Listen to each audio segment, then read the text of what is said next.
Ang patay ay hindi na mabubuhay. Sigurado akong gusto rin nilang maging maayos ka. Pero mula ngayon, isa na akong ulila. Mahaba pa ang buhay. Kung gusto mo, sasabayan kitang lakarin ito.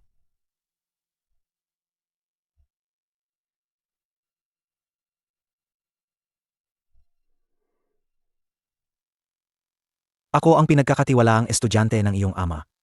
Mula ngayon, pwede mo akong tawaging tito. MM, MM. Ang plano ng kooperasyon ay possible. Ipagpatuloy. MM. Hulaan mo kung sino ako? Siyempre. Ako ang iyong kaibig-ibig na Chiaotzi. Sa loob ng 8 taon. Si Tito ay naging ilaw, nagbigay liwanag sa aking malungkot na mundo. Hindi ko alam kung paano nagsimula. Ngunit ang ilaw na ito ay naging sa puso ko isang pagmamahal na maingat, ngunit lumalakas araw-araw na hindi ko masabi.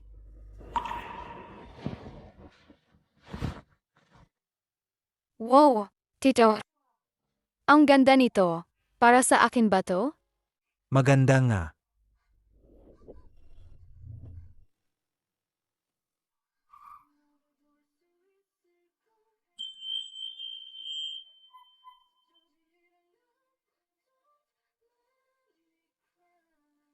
Tito.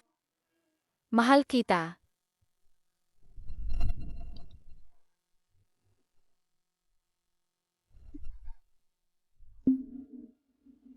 Ako ang tito mo. Hindi ka dapat magkaroon ng ganyang ideya. Pero wala naman tayong relasyon sa dugo, di ba? Kalokohan. Si Jianxi ay ampon ng pamilya Gu. Paano kayo magsasama? Kung kumalat ito, saan namin ilalagay ang dangal ng pamilya Gu? Wala naman kaming relasyon sa dugo ni Jancy. Bakit hindi kami pwedeng magsama? Tumahimik ka. Kapag sinabi kong hindi, hindi. Huwag mong kalimutan, tinatawag kanyang tito. Ang pamilya Gu ay isang marangal na pamilya. Hindi ko hahayaang pagsismisan tayo ng iba. Kahit na, hindi pa rin pwede. Bakit? Alam kong gusto mo rin ako. Walang dahilan. May 12 taon tayong agwat sa edad. Maraming hadlang na hindi mo nakikita. Ano ngayon? Basta makasama lang kita, wala akong kinatatakutan. Gaming. Malinaw na gusto mo ako. Bakit hindi mo aminin? Ipapakita ko sa'yo na pwede tayong magkasama.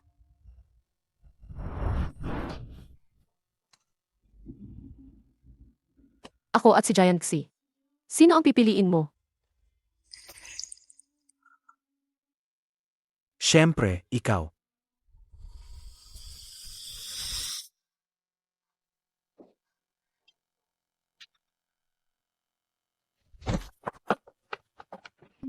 Gabi na. Gabi na. Umuwi ka na muna. Bakit? Hindi ka ba nasisiyahan kanina? Kung nagpapanggap lang tayo. Dapat tapusin ang buong palabas. Ano ang relasyon natin? Alam mo na yan, Miss Shang. Isang business marriage lang ito. Huwag masyadong seryosohin. Ikaw,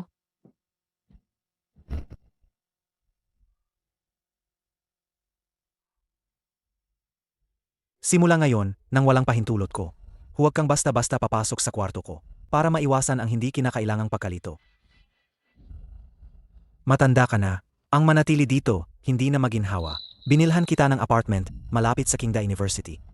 Lumipat ka na sa ibang araw. Bakit? Ming Xiu. Sixiao ito, di ba? Ang ganda niya talaga. Kapag kinasal tayo, gawin nating bridesmaid Sixiao Xi. Okay lang ba? Magpapakasal kayo? May gagawin pa ako. Mauna na ako. Patawad. Xiaozi. Ang ilayo ka sa akin ang tanging paraan para maprotektahan ka.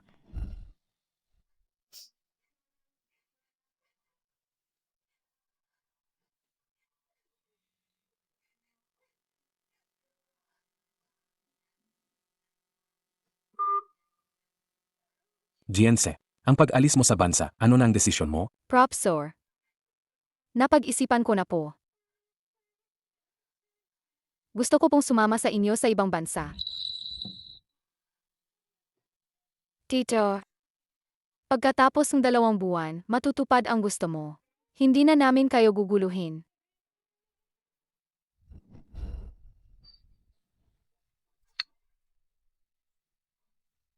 Hindi ba sinabi ko sa'yo na sabihin mo ng maaga kung hindi ka kakain ng almusal? Naghihintay ang lahat sa'yo.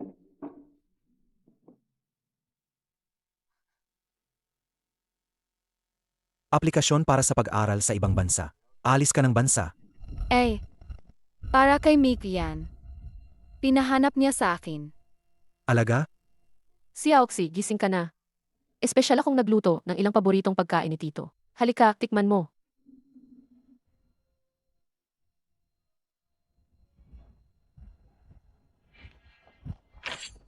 Halika. Tikman mo to. Espesyal kong dinala to mula sa England. Hindi na kailangan. Salamat. Si Aoxy, ayaw mo ba sa akin? Xiaozi. Huwag mong baliwalain ang kabaitan ni Xiangya. Tito, nakalimutan mo na ba? Na allergic ako sa alak?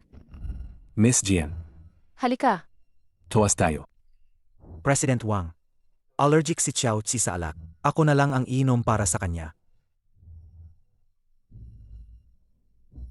Miss Jian, Tayo, kung hindi pa nasyahan si President Wang sa pag-inom, sa ibang araw, sasamahan ko kayong uminom hanggang sa malasing. May gagawin pa kami ngayon, kaya paalam muna. Ay?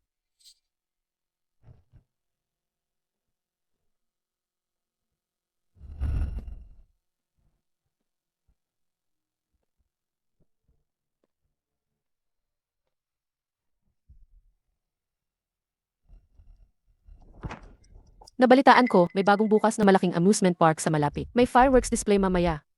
Mingxiu, tara, tingnan natin mamaya. Pinainom mo siya ng alak kanina. Nga. Bakit? Allergic siya sa alak. Pinainom mo siya ng alak? Naku. Hindi ko alam. Xiaozi. Ayos lang. Kalahating baso lang naman ang nainom ko. Maglaro na lang kayo. Huwag niyo na akong intindihin. Ay naku. Sabi niya ayos lang siya. Malaki na siya. Kaya na niyang alagaan ang sarili niya. Dapat lumayo ka na rin. Huwag kang mag-alala. Nandyan naman ang mayordomo. Tara na. Mamaya wala na ang fireworks display.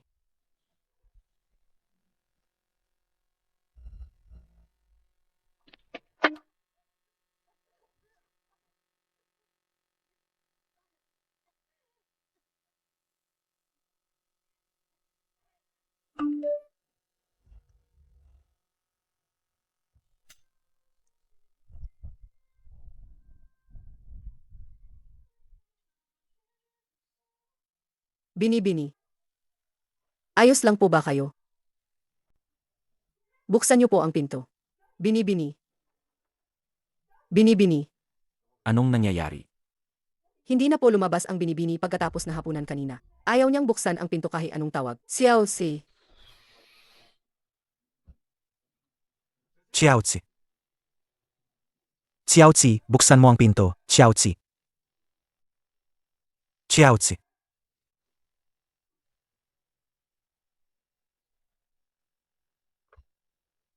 Xiaozi. Anong nangyari sa'yo? Hindi ba alam mong allergic siya sa alak? Bakit mo pa siya pinainom? Mabuti na lang at naidala siya agad. Magpapahinga lang siya ng 2 araw at magiging maayos na.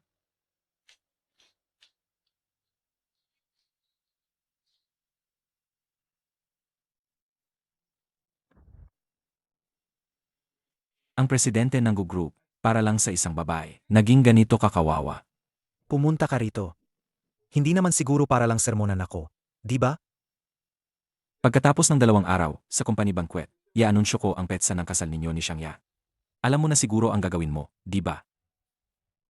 Ay, nga pala, paalala lang, simula ngayon, lumayo ka kay Jancy. Para hindi magkaroon ng maling akala si Miss Xiang.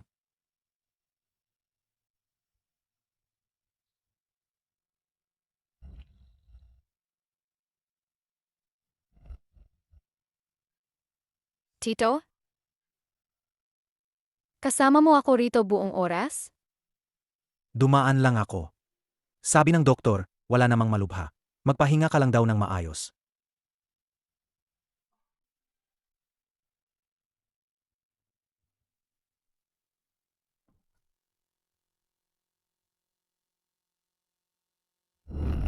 Xiaozi, congratulations sa pagtanggap mo ng offer mula sa isang top international university. Naayos na ang pag-aaral mo sa ibang bansa? Alis ka na? Hindi ako. Si Mickey ang alis. Mahalaga ang pag-aaral. Pero, sa pinakamagandang yugto ng buhay ng isang babae, kailangan niya ng isang taong magmamahal at mag-aalaga sa kanya. Doon lang magiging kumpleto ang buhay. Halika! Ito ang pinsan ko, si Jiang Qingji. Kagagaling lang niya sa pag-aaral sa ibang bansa. Magkasing edad kayo, kaya sigurado akong marami kayong mapag-uusapan. Kumusta, Miss Jen?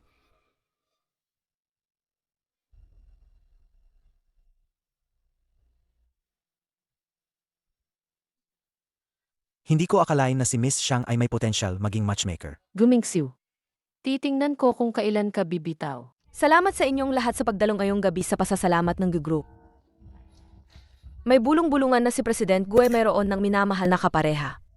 Maaari ba nating anyayahan ang babaeng ito sa entabladong ngayong araw para makilalang lahat?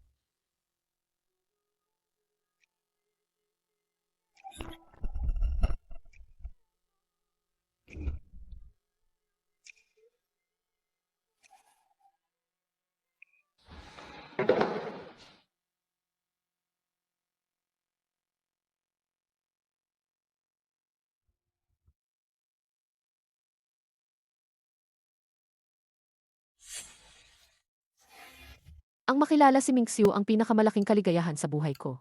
Sa hinaharap magtutulungan kami. Ako ang magiging pinakamatibay na suporta ni Mingxiu sa kanyang karera. Salamat sa inyong lahat.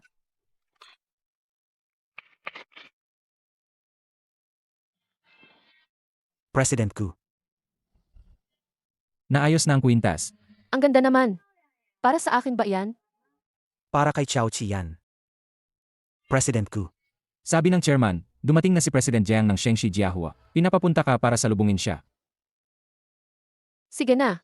Ibibigay ko to sa kanya mamaya.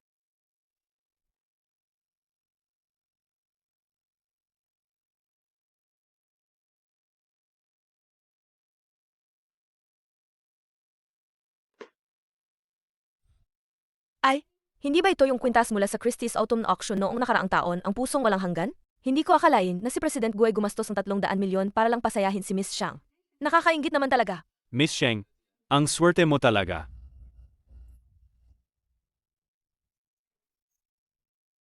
Xiaoxi, Ang kwintas na sumama ka sa akin.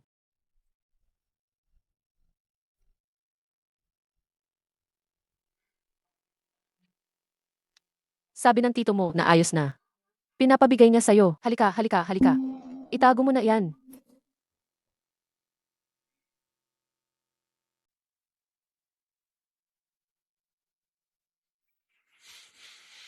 Xiaozi, bakit hindi mo sinabi sa kanila na mag-aaral ka sa ibang bansa? Nawala ang kwintas ko. May nangyari. Nawala ang kwintas ni Miss Xiang Ya.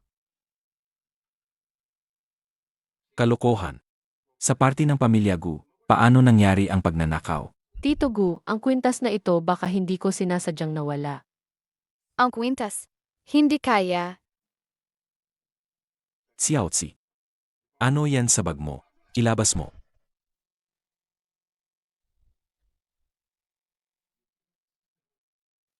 Ang kwintas na ito. Ibinigay sa akin ni Tito. Xiaoxi, kung gusto mo ang kwintas na ito, pwede mo naman akong diretsong sabihan. Bakit kailangan? Bakit kailangan mong gawin ito? Hindi po. Ikaw ang nagbigay sa akin ng kwintas na ito. Tama na. Nahuli ka na sakto. Nagpapalusok ka pa. Ikinahihiya mo ang pamilya Gu. Hindi ko ginawa. Hindi gagawin ni Xiaozi yan. Nasa bag niya ang kwintas. Sino ang makapagpapatunay na hindi niya ninakaw? Ako ang makapagpapatunay. Sa tingin ko si Miss Jianggi. Ang ganda-ganda, hindi yan magsisinungaling. Sabi ni Xiaozi, bigay daw yan ni Gumingxiu sa kanya. Pwede nyo namang tanungin si President Gu. Ay naku, sige na nga. Baka nagkamali lang ako. Ay, baka nga talaga si Mingxiu ang nagbigay ng kwintas na iyan kay Xiaoxi. Ako lang ang iwi. Ang bait naman talagang Miss Xiang na yan. Nakita naman natin lahat kanina. Bigay yan ni President Gu sa kanya. Iba talaga ang mayaman, may pinag-aralan. Hindi tulad nito ang hindi malaman ang pinanggalingan, ampon lang. Masama ang ugali. Narinig ko para lang makapasok sa pamilya Gu at makakain ng masarap, inamin pa raw ang pag-ibig niya sa tito niya. Ang kadiri, ninanakaw niya lang yung kwintas na yan. Hindi. Bigay yan ni Tito sa akin. Manahimik ka. Ampon ka lang sa pamilya Gu. Paano naman niya ibibigay sa'yo ang ganyang kamahal na kwintas? Humungi ka ng tawad kay Xiangya. Wala akong ginawang mali. Bakit ako hihinging tawad? Walang hiya ka. Sumasagot ka pa. Tito Gu, bata pa si Xiaoxi at wala pang alam. Huwag mo nang dibdibin. Xiaoxi, huwag ka nang magulo. Humingi ka lang ng tawad at matatapos na ito. Kung hindi, ang pamilya Gu at si Mingxiu, sa Jiangxing na ito, hindi na makakaangat ng ulo.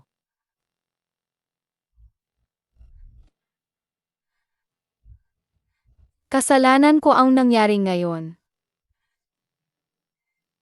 Ako ang sumira sa inyong salusalo. Humihingi akong tawad sa inyong lahat. Enye, Ngayon, sa pagkakataong ito, mayroon akong magandang balita na ibabalita sa inyo. Sa susunod na buwan, ang aking anak na si Mingxiu, at si Miss Xiangya, ay ikakasal sa Shengshi Jiahua. Inaanyayahan namin kayong lahat na dumalo.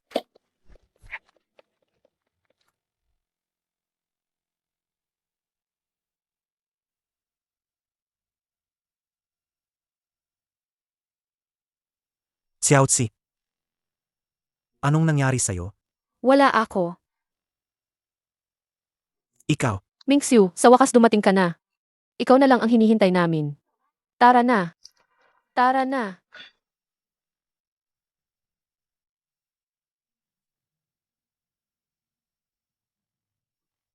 Ay,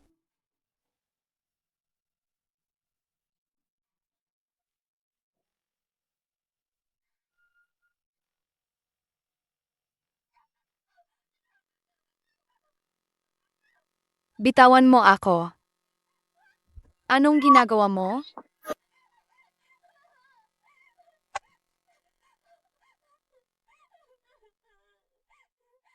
Ang kita mo talaga. Tigilan mo.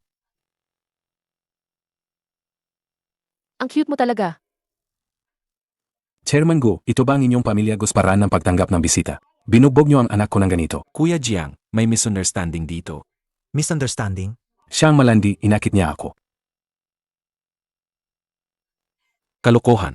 Pagpasok ko, nakita kitang binubuli si Jancy. Manahimik ka. Sinaktan mo na nga ang tao, ikaw pa ang may karapatan. Chairman Gu, dahil sa anak mo na ayaw sa pamilya Jiang, ipagpaliban muna natin ang ating kooperasyon. Tara na. Tara na. Kuya Jiang, Kuya Jiang. Walang hiya ka. Inakain ka ng pamilya Gu ng maraming taon, sa napakahalagang okasyon ngayon. Paulit-ulit mo akong pinapahiya. Si Xiaozi ang biktima. Patawad. Ang nangyari ngayon ay kasalanan ko. Walang kinalaman si Tito. Ako ang nagpahiya sa pamilya Gu. Xiaozi. Umalis ka. Xiaozi.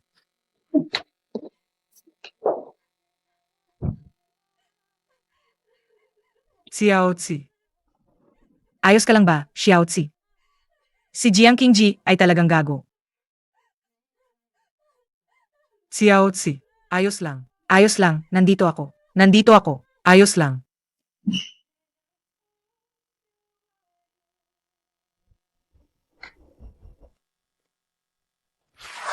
Tito.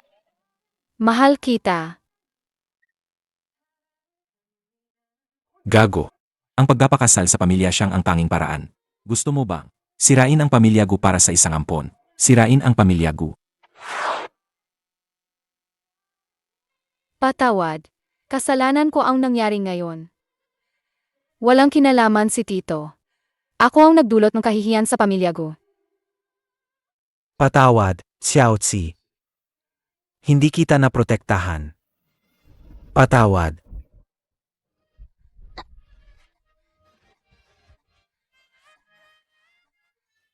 Huwag. Huwag. Tito.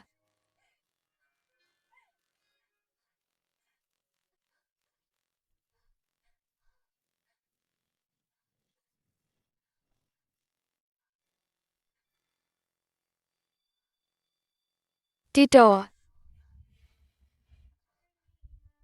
nasa panaginip ba ako? Kung sana, hindi na ako magising.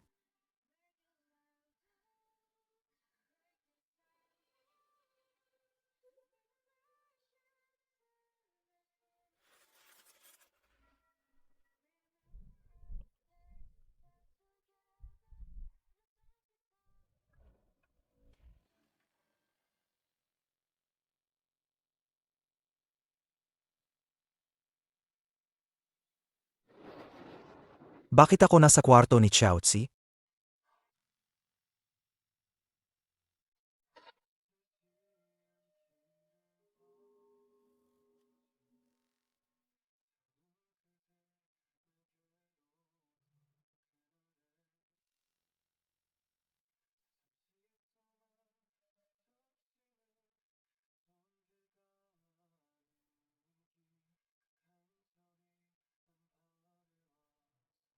Kagabi, nalasing ako at napasok ang maling kwarto.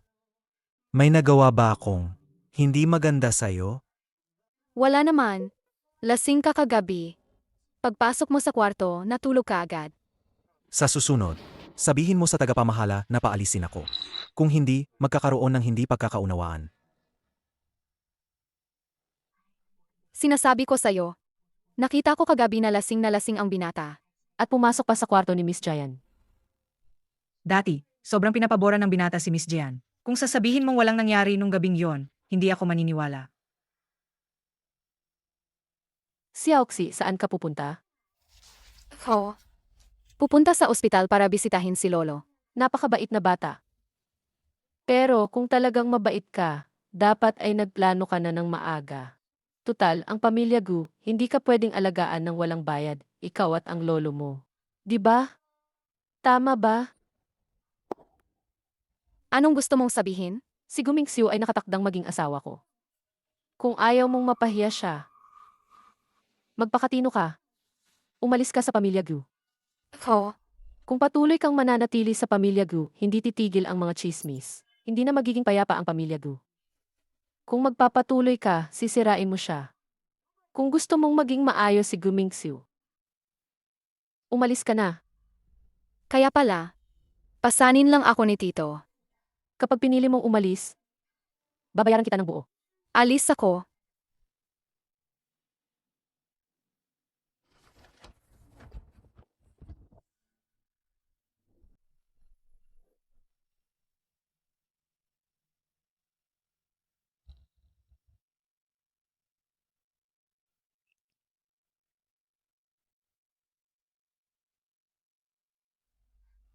Lolo, parang nagkamali talaga ako. Parang hindi ko dapat siya minahal. Sabi nila, pabigat lang ako sa kanya. Magdadala lang akong gulo sa kanya. At sisirain ko pa ang pamilya ko. Lolo, nanalo ang wedding gown na dinisenyo ko. Kapag naayos ko na ang papeles ko para sa ibang bansa, sabay tayong pupunta doon. Sige na, Lolo. Lolo, pumayag ka ba? Pero, ayoko talaga siyang iwan. Siya ang nagligtas sa buhay ko.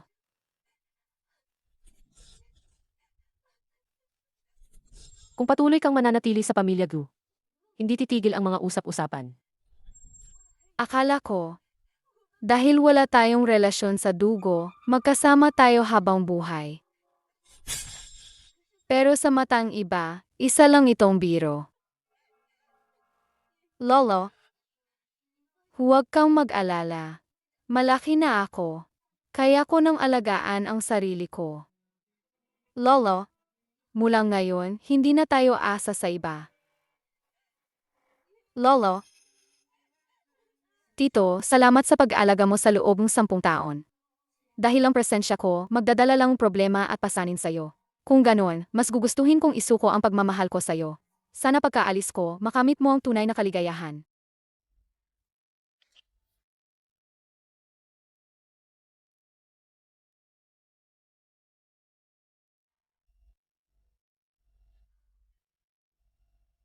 Halos tapos na ang mga papeles. Sa loob ng 2 linggo, lahat ay magsisimula muli. Si Tito rin, makakapamuhay na siya ng nararapat.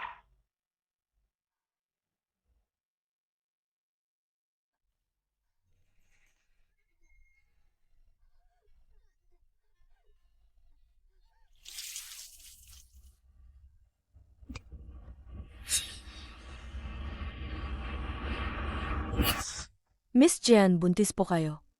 Bukod pa rito, kakaiba ang inyong katawan at napakababa ng posibilidad na mabuntis. Tito, ata siyang ya. Bakit parang wala ka sa sarili habang naglalakad? Xiaoxi, bakit ka nasa Obgyn? Ah, nagpapacheck up lang ako. May masama ba sa pakiramdam mo? Gusto mo bang tingnan ka ni Makey? Huwag na, huwag na. Hindi ako masyadong maganda ang pakiramdam. Ako, kukunin ko muna ang gamot ko. Ang reaksyon niya. Hindi kaya buntis siya.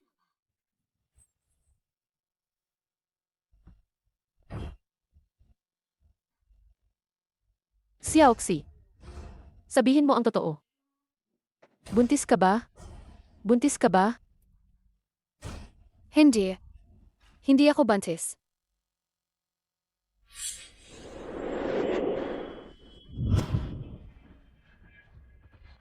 Buntis ka. Kay Mingxiu yan. Hindi. Kung ganoon, sasamahan kitang ipalaglag yan bukas.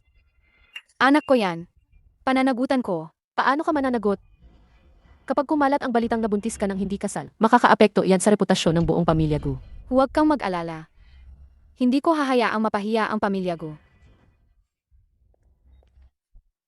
Ano man ang mangyari, ang bata sa tiyan mo, anak man niya o hindi, hindi iyan pwedeng manatili. Dahil ayaw mong makinig sa payo, huwag mo akong sisihin kung maging malupit ako. Mingxiu, may isang bagay akong matagal nang iniisip at sa tingin ko, dapat ko pa ring sabihin sa'yo. Diretsuhin mo na. Si Xiaoxi yata. Buntis. Anong sabi mo?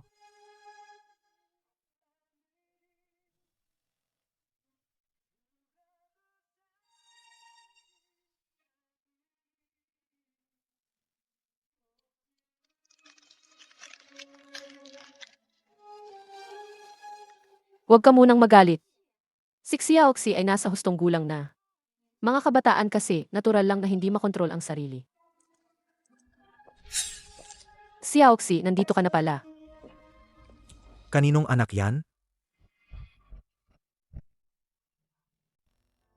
Kaninong anak yan? Lumakas ang loob mo. Nabuntis ka ng hindi kasal. Alam mo ba kung gaano kalaking pinsala ang idudulot nito sa'yo? Sino ang ama ng bata? Tatanungin kita, sino ang ama ng bata? Huwag mo na akong pilitin. Pilitin ka? Mukhang masyado kitang pinagbigyan noon, kaya ka naging ganyan, walang pinagkatandaan. Ako? Walang pinagkatandaan? Huwag kang mag-alala. Ayusin ko ito. Hindi ko ipapahiya ang pamilya ko. At lalong hindi ko pahihirapan si President Gil. Mahal na mahal mo ba talaga siya? Mahal na handa mong isakripisyo ang reputasyon mo? Mahal na mahal ko siya. Huwag kang mag-alala. Simula bukas, alis na ako sa pamilya ko. Mula ngayon, wala na akong kinalaman sa pamilya ko. Anong sabi mo? Gusto mong tumakas kasama ang walang kwentang lalaking iyon? Sinasabi ko sa'yo, huwag mo nang isipin yan. Simula ngayon, manatili ka sa bahay at mag-isip-isip. Wala kang pupuntahan.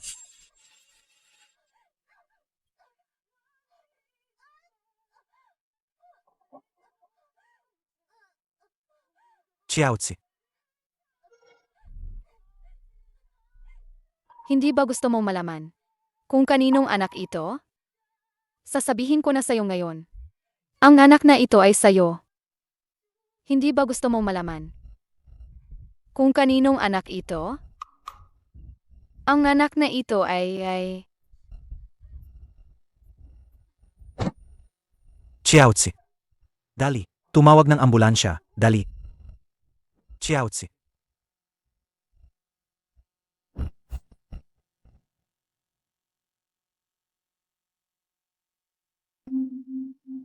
Doktor, kumusta na siya? Nasa ligtas na kalagayan na ang pasyente. Naligtas din ang bata. Pero, mahina ang katawan ni Miss Jian.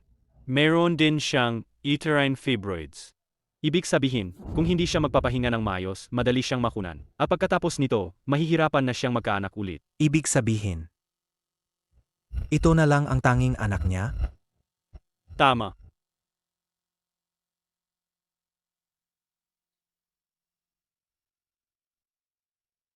Ang bata sa tiyan ni Jancy. Anong nangyari? Kinakausap kita. Ikaw, Gububo, huwag ka munang mag-alala. Natanong na namin si Xiaoxi. Ayaw niyang sabihin ang kahit ano. Kapag nagising siya, tatanungin ulit natin. Ang reputasyon ng pamilya Gu. Sinira ng babaeng walang hiya na ito. Napakawalang hiya. Kung susuriin ang oras, baka anak niya ito kay Jiang Qingji. Mula sa huling party. Ano? Hanggat hindi pa malinaw ang lahat, walang sinuman ang dapat magsalita ng kung ano-ano. Wala akong pakialam kung kanino ang batang yan. Hindi yan pwedeng manatili. Ayusin agad ang operasyon para hindi na humaba pa ang problema. Hindi. Anong sabi mo? Sabi ng doktor, espesyal ang kondisyon ni Xiaozi. Ito na marahil ang tanging anak niya. Naisip mo ba ang mangyayari kapag lumabas ang balitang ito? Ikaw, naisip mo ba ang nararamdaman niya?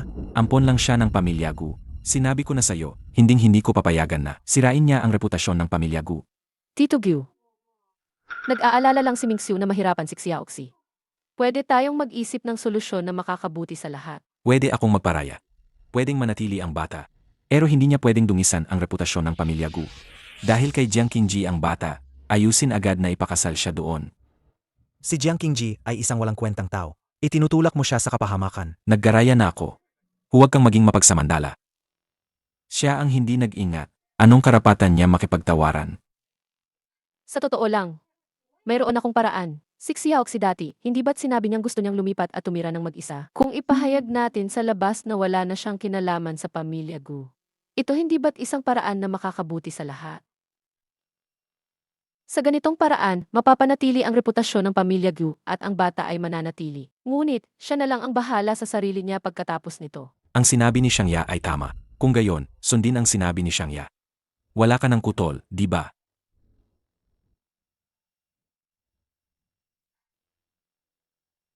Xiaozi. Kakalabas mo lang ng ospital, hindi ka pwedeng laging nakakulong sa bahay. Magkakasakit ka niyan.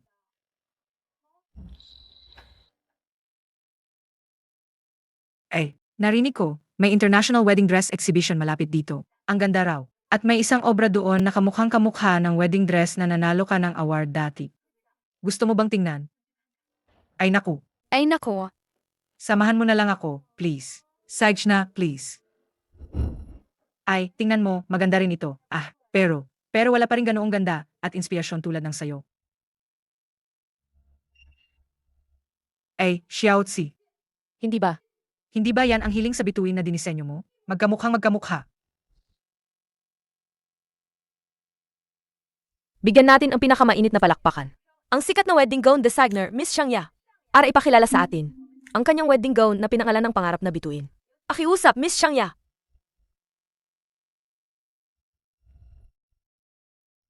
Salamat sa inyong lahat. Ang inspirasyon ng pangarap na bituin ay nagmula sa pinakamahalagang tao sa buhay ko. Dala nito ang matinding pag-asa ko para sa sarili kong kasal. Nagsisinungaling ka. Ito ay gawa ni Jianxi. Ikaw ang nagnakaw ng disenyo niya. Hindi ba yan yung ampon ng pamilya Gu na gustong akitin si Tito? Sa tingin ko, Inggit lang siya kay Miss Xiangya. Dahil ikakasal siya kay President Gu. Sadyang nanggugulo lang siya. Ang samang loob niya.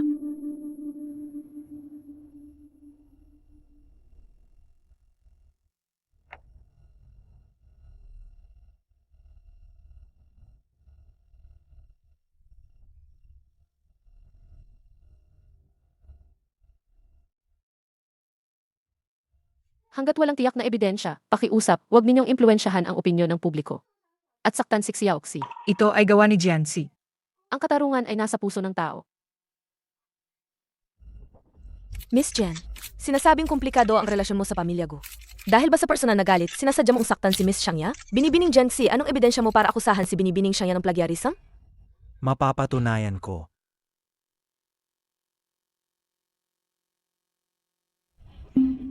President Gu, ano ang masasabi mo tungkol dito? Ang wedding gown na ito ay gawa talaga ni. Sandali.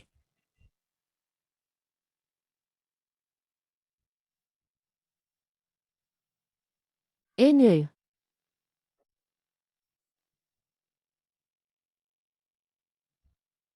Mapatunayan ko na ang wedding gown na ito ay gawa ni Shangya. Anong sabi mo?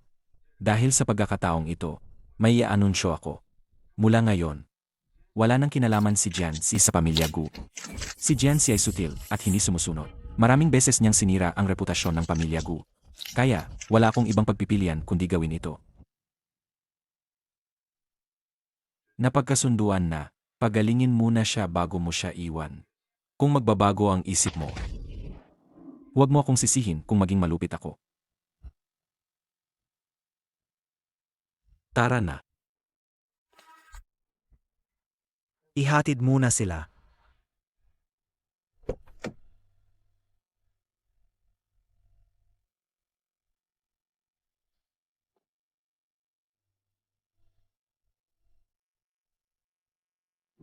Kaya, ikaw ang nagplanong lahat nito? hindi ka dapat nagkagusto sa kanya. Sinabi ko nang alis ako. Bakit pati ang tanging pangarap ko, ang pagdidisenyong wedding gown? Sisirain mo ang lahat.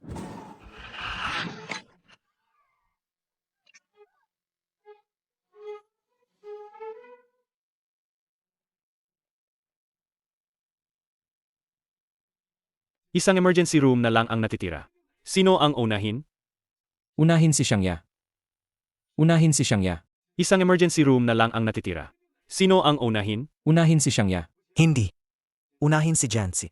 President Gu, kung may mangyaring masama kay Miss Xiang, hindi natin ito maipapaliwanag sa pamilya Xiang. Sa oras na yon, ang group natin ay, Sinabi ko na unahin si Jianxi. Unahin siya. halika, Tulungan mo ako. Nurse, dalhin siya sa waiting room. dali.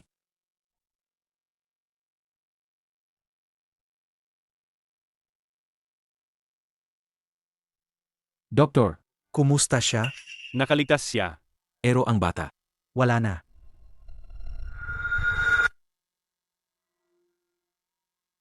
Huwag. Huwag mo akong iwan. Huwag. Jiaozi. Nasaan ang anak ko?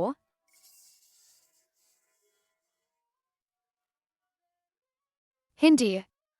Doktor. Kailangan ko ang doktor. Jiaozi. Kumalma ka. Sabi ng doktor, kailangan mong magpahinga. Kailangan ko ang doktor. Siguradong may paraan siya para ayusin ito. Jiaozi. Ang anak ko. Jiaozi. Wala na ang bata. Jiaozi. Bitawan mo ako.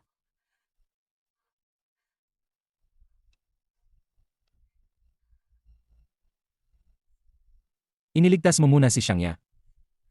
Bakit siya ang pinili mo? Bakit hindi ako ang pinili mo? Ikaw mismo ang pumatay sa anak ko. Ikaw. Ikaw mismo ang pumatay sa anak ko. Mamamatay tao ka. Jiaozi. Hindi ako. Ikaw ang una kong iniligtas. Umalis ka. Ayoko nang makita ka.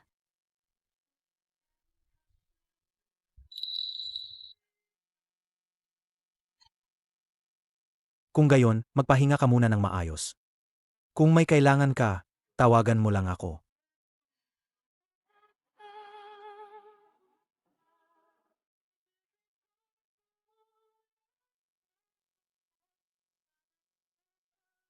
Yung babaeng kakalabas lang ng emergency room tumalon mula sa bintana. Nabalitaan kong nagpakamatay siya dahil nalaman niyang wala na ang anak niya. Jiaozi. Jiaozi.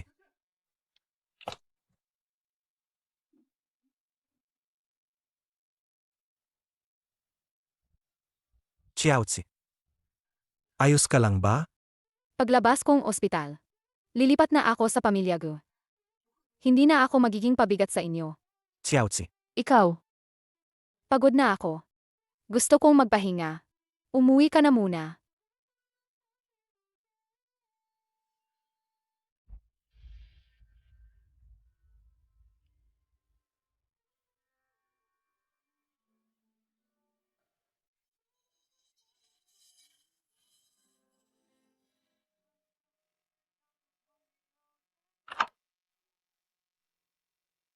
Sa ginagawa ko ba? Talaga bang pinoprotektahan ko siya? Si Jianxi ang mahal ko. Hindi ako papayag sa kasal namin ni Xiangya. Walang hiya. Ang Gu Group ay nawalan ng pondo, malapit na malugi. Ang pagpapakasal sa pamilya siyang ang tanging paraan. Ikaw ba? Sisirain mo ang pamilya Gu para sa isang ampon. Sisirain mo ang pamilya Gu. Ako ang bahala sa problema ng kumpanya. Pero hinding-hindi ako magpapakasal kay Xiangya. MEA. Kung kaya mo talagang ayusin. Di 8 taon na ang nakalipas. Hindi ko na kailangang kumilos. Gumawa ng aksidente sa sasakyan at patayin ang mga magulang ni Jianxi. Ano ang sinasabi mo?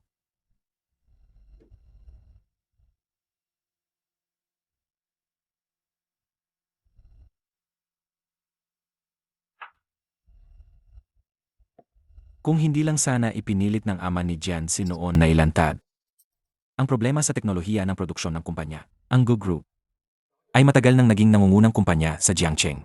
Kung gayon, bakit mo pa ako pinayagan noon? Inampon ko si Jianxi. Gusto kong siguraduhin na hindi siya magiging banta sa akin. Hindi siya magiging banta sa akin. Kung malalaman niya na ikaw ang anak ng pumatay sa kanyang ama, ano sa tingin mo ang mangyayari sa kanya? Ang sama mo. Mas mabuti pa na sundin mo ang sinasabi ko. Kung hindi,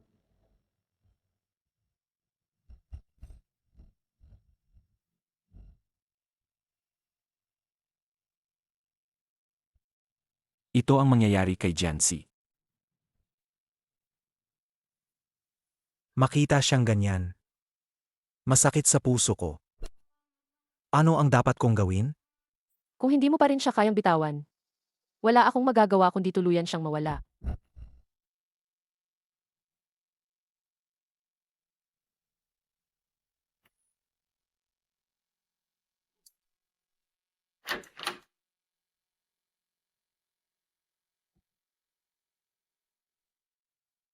Inampon ka ni Mingxiu, inilagaan ka, para lang suklian ang kabutihan ng kanyang guro. Wala siyang romantikong damdamin para sa'yo. Huwag ka nang umasa pa. Bakit? Hindi ka naniniwala? Kung gayon, ipapakita ko sa'yo. Sino sa tingin mo? Ang pipiliin ni Mingxiu na paniwalaan. Ay, Xiaozi. Nabaliw ka na ba? Tulong. Nabaliw na si Xiaoxi. Gusto ko lang siyang aliwin pero sinabi niyang ako ang ugat ng lahat ng problema. Gusto niya akong patayin. Xiaozi, wala na ang bata. Alam kong masakit para sa'yo, pero hindi mo dapat ibunton ang galit mo kay Xiangya. Wala siyang kinalaman dito. Hindi ako. Umalis ka.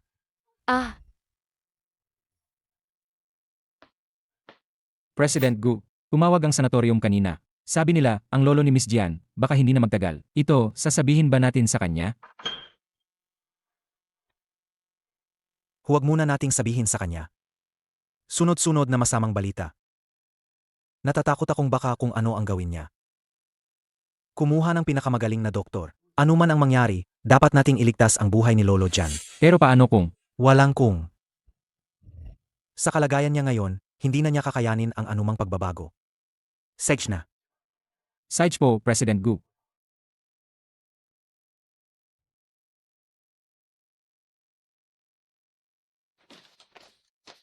Doktor, kumusta ang kamay ng anak ko?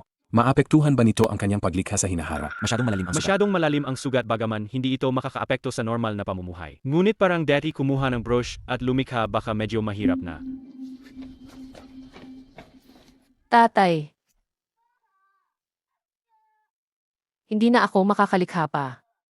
Ang aking karera nasira ang lahat ng pangarap ko. Ano pa ang kahulugan ng aking buhay? Hayaan mo na akong mamatay. Gayon, kung hindi ninyo ako bibigyan ng paliwanag, sisiguraduhin kong ang pamilya Gu ay tuluyang mawawala sa Jiangcheng. President Xiang, Huwag po kayong magalit. Dahil po sa aming kapabayaan kaya nangyari ito, bibigyan ko po si Miss Xiang ng isang kasyasyang paliwanag. Ipatawag ninyo sa akin si Jianxi. Tito Xiang. Nagka-miscarriage lang si Xiaozi. Hindi niya sinasadyang masugatan si Xiangya. Pakiusap, huwag niyo na siyang pahirapan. Hanggang ngayon pinoprotektahan mo pa rin ang sumpang ito. Ako. Hindi ko nagawa ang tungkulin ko bilang nobyo na protektahan si Xiangya. Lahat ng kahihinatnan ako ang sasagot. Kaya. Gayon, ipagtatanggol mo si Jianse. Chairman Xiang, hindi niya ibig sabihin yan. Hindi ko sinugatan ang kamay niya. Siya mismo ang sumugat sa sarili niya. Hanggang ngayon, hindi ka pa rin nagsisisi. Gago ka. Sabi ko hindi ko sinugatan. Bakit ako magsusorry? Ang galing namang ampon ng pamilya Gu. Gakinyan. Sigurado ka ba? Ito ba ang hostisya para sa anak ko? Ngayon, papatayin kita. Ipagtatanggol mo pa rin siya. Ang bagay na ito. Bibigyan ko kayo at si Xiangyan ng paliwanag. Ayusin ko ang pag-alis ni Jianzi sa ibang bansa. Mula ngayon, sa pamilya Gu, wala na siyang anumang koneksyon. Ang resulta na ito, masaya ka ba? Sa totoo lang, alam ko rin. Si Jian Xi ay napakasama. Hindi ko rin naman siya gustong masyadong pagtuunan ng pansin. Jian Xi. Sa pagkakataong ito, pinatawad ka na ng ate mo. Mabuti na ring mag-aral ka sa ibang bansa. Mabuti na rin. Mabuti na rin. Hindi ko naman talaga gustong manatili sa pamilya ko. Xiaozi. Patawarin mo ako. Ito lang ang tanging paraan para maprotektahan ka. Assistantly. Ibalik mo siya. Nang walang pahintulot ko. Huwag mo siyang hayaang lumabas ng kwarto. Oo. Nagdurusa ka. Magtiis ka muna ng ilang araw. Kapag maayos na ang lahat, ayusin ko ang pag-alis mo sa bansa.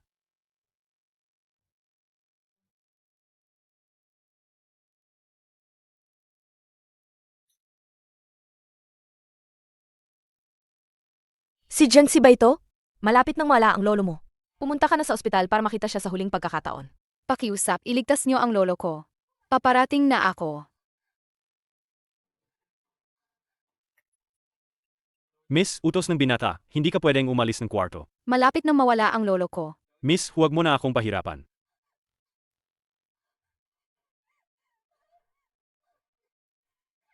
Buksan mo. Buksan mo.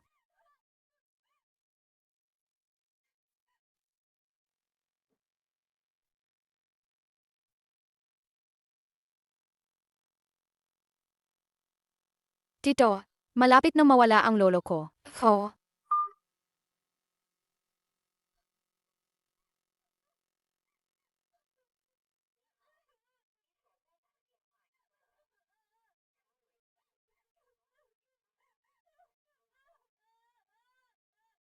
Buksan mo. Anong nangyayari? Buksan mo.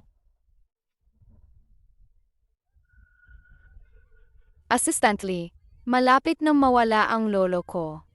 Pakiusap, palabasin mo ako. Tara na. Umalis ka. Ako ang bahala sa anumang mangyari. Kumusta na ang lolo ko? Xiaozi. Makiramay ka.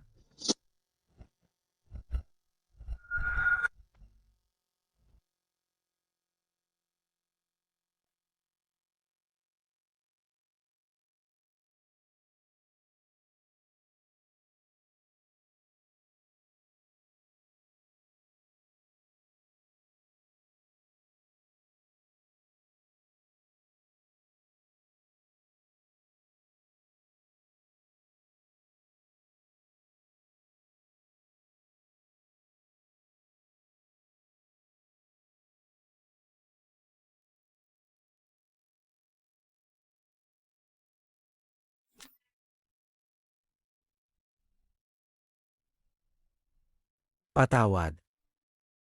Hindi ko nakita ang tawag mo.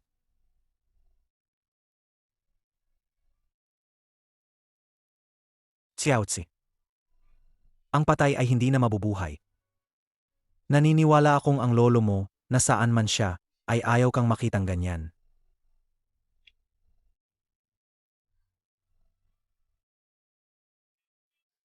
Naku, 3 araw na. Hindi pa umiinom ang binibini. Kung magpapatuloy ito, hindi kakayanin ng katawan ng binibini. Kontakin si Meiki para pumunta rito. Xiaozi. Xiaozi.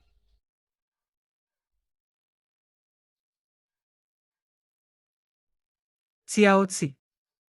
Meike, Bakit sa loob lang ng ilang araw, ginawa mo ang sarili mong ganyan? Meike. Wala na si Lolo. Iniwan niya ako. Ayos lang, Xiaozi. Nandito pa ako. Sasama ko sa'yo palagi.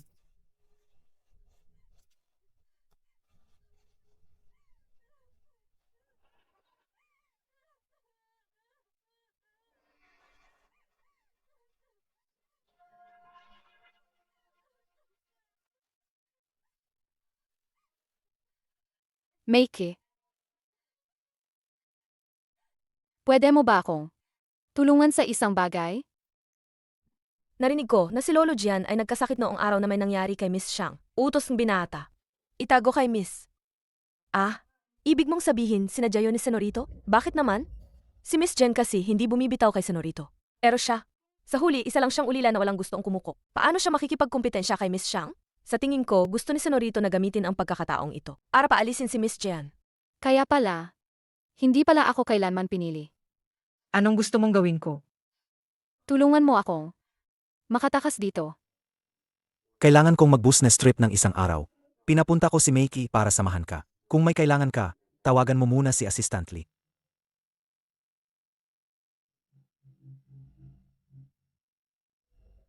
Siguro, ito na talaga ang nakatakdang mangyari sa atin. Xiaozi, ako to, si Miki. Meike, Xiaozi. Xiaozi, umalis na si Gumingxiu. Nag-ayos na ako ng sasakyan sa labas para sa'yo. Magpalit ka na ng damit at umalis ka na agad. Hindi ka mapapansin ng mayordoma. paano ka naman makakatakas? Huwag kang mag-alala, may paan ako. Bakit pakiramdam ko, may masamang mangyayari? Kanselahin ang mga lakad ngayon. Bumalik sa lumang bahay. Ngayong nakapagdesisyon ka na, magpatuloy ka lang. Alagaan mo ang sarili mo sa ibang bansa.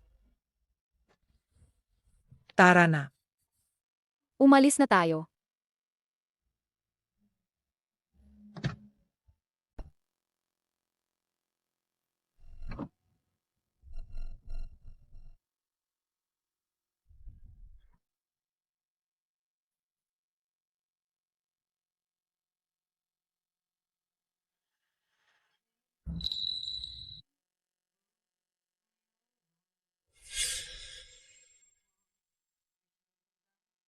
Manong, magmaneho na po kayo.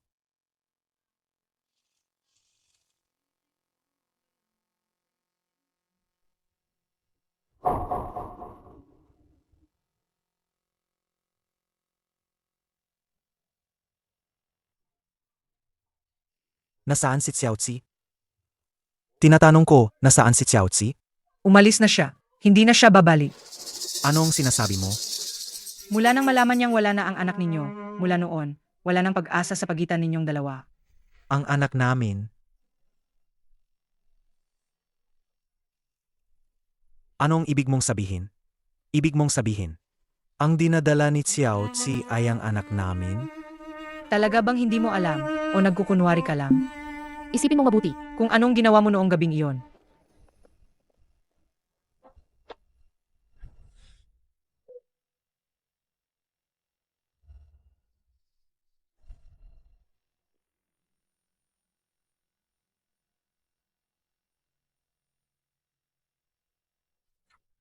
Noong gabing iyon, lasing siya. Pagkagising niya, wala na siyang naalala.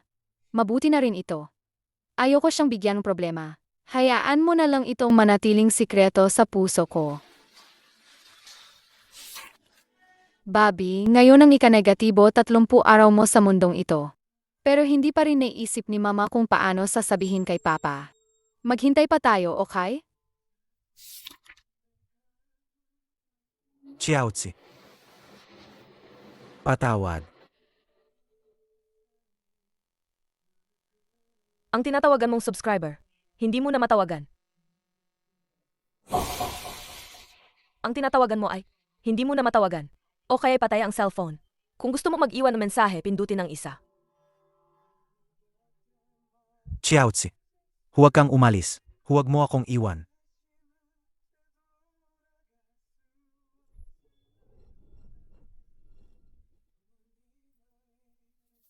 Chiaotzi. Alam ko na ang lahat. Kasalanan ko ang lahat.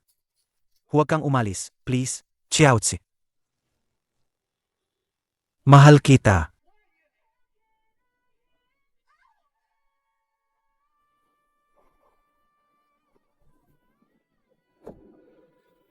Chiaotzi. Kumusta si Chiaotzi? Malubha ang intracranial hemorrhage. Kailangan niya ng emergency craniotomy. Pero mataas ang risk ng operasyon. Natatakot ako para kay Xiaoxi. Ano ang pinakamasamang mangyayari? Hindi mo na siya makikita uli. Pirmahan mo kapag nakapagdesisyon ka na.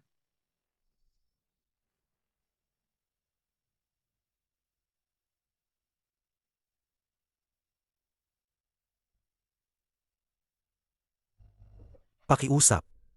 Iligtas mo siya. Hindi ko kaya kung wala siya.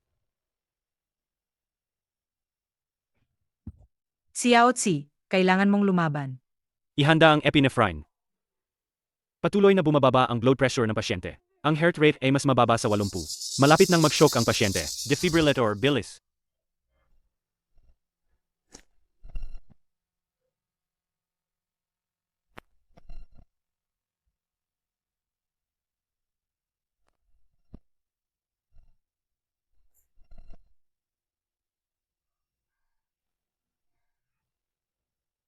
Xiaoxi, sinabi mo. Pagod na ako. Hindi ko na kaya. Kung may susunod na buhay, sana hindi ko na siya nakilala. Xiaoxi, Xiaoxi. Kumusta? Matagumpay ang operasyon, di ba, Chiaotzi? Sabi niya, pinagsisisihan niyang nakilala ka niya. Kasalanan ko ang lahat ng ito. Masyado akong mahina. Hindi ko kayang harapin ang nararamdaman ni Xiaoxi para sa akin. Pero ang lahat ng ito ay dahil sa labis kong pagmamalasakit sa kanya. Takot akong mawala siya. Kaya mo siya inapi. Binaliwala at sinaktan. Hindi mo ba siya tinanong kung ano talaga ang iniisip niya? Gu Mingxiu. Isa kang gago. Ikaw ang sumira sa kanya. Lahat ng ito ay kasalanan ko. Gagawin ko ang lahat para makabawi kay Xiaoxi. Basta't magkasama kami, wala akong pakialam sa anuman. Ngayon, Gu Mingxiu, huli na ang lahat. Hindi mo na siya makikita pa. Wala na si Xiaoxi. Hindi. Impossible. Hindi patay si Xiaoxi. Ayaw niya lang akong makita. Kaya kanya inutusan para lokohin ako. Ayos lang. Kaya kong maghintay hanggang mawala ang galit niya. Gu Mingxiu, patay na si Xiaoxi. Anggapin mo na ang katotohanan. Ito ang ipinapabigay ni Xiaoxi sa'yo bago siya mamatay. Sabi niya, kung may susunod na buhay, ayaw ka na niyang makita.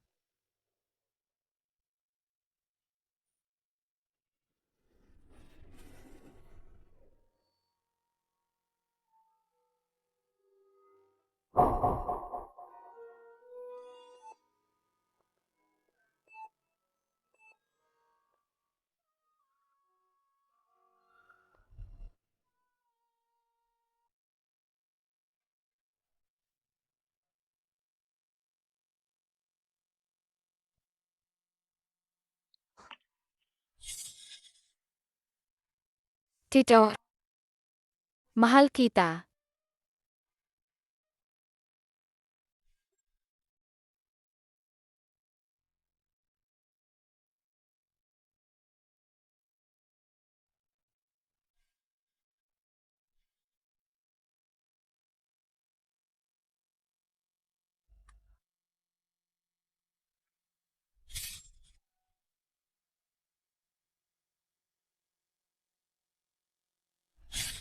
Hindi ba sinabi ko sa'yo na bawasan ang pag-inom? Masama ang tiyan mo. Hindi ka dapat umiinom ganoon karami. Xiaoxi. Kasalanan ko ang lahat. Hindi ko dapat itinulak ka palayo. Tulad ng sinabi mo, mahal din kita. Gusto ko ring makasama ka. Xiaoxi.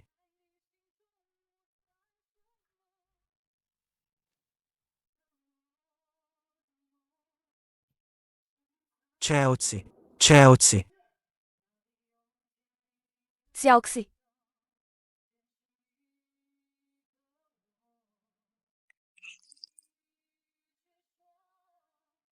Mingxiu. Hindi na mabubuhay ang patay. Nandito pa ako. Sasamahan kita palagi. Xiao Si. Mingxiu. Patay na si Xiaoxi. Ako si Xiangya.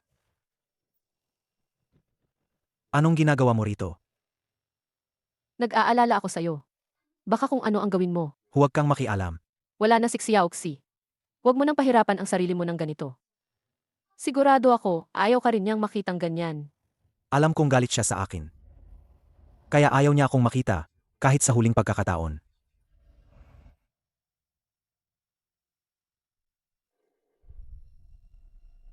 Tingnan mo ang sarili mo ngayon. Wala kang silbi. Sinasabi ko sa'yo, nakatakda na ang kasal ninyo ni Xiangya. Kung maglakas loob kang ipagpaliban ng kasal, dahil sa isang patay na tao, hindi kita patatawarin. Kung hindi dahil sa'yo, hindi mamamatay si Xiaozi. Kasalanan mo ang lahat ng ito. Ang pagkamatay niya, bakit mo isinisisi sa akin? Iyon ang tadhana niya. Ikaw ang pumatay sa mga magulang niya. Ikaw ang hindi direktang pumatay, sa kanya at sa anak namin. Sinasabi ko sa'yo, dapat kang managot sa pagkamatay nila. Huwag kang magsalita ng walang ebidensya. Hindi ka dapat kung ano-ano ang sinasabi. Kung hindi inampon ng pamilya Gu, siya noon, baka hindi na siya buhay ngayon. Sa araw ng kasal, huwag mo akong ipahiya.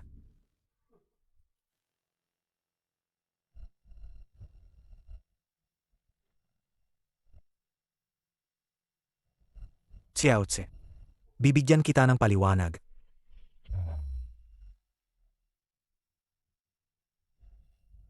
Patay na ang dating si Jianxi.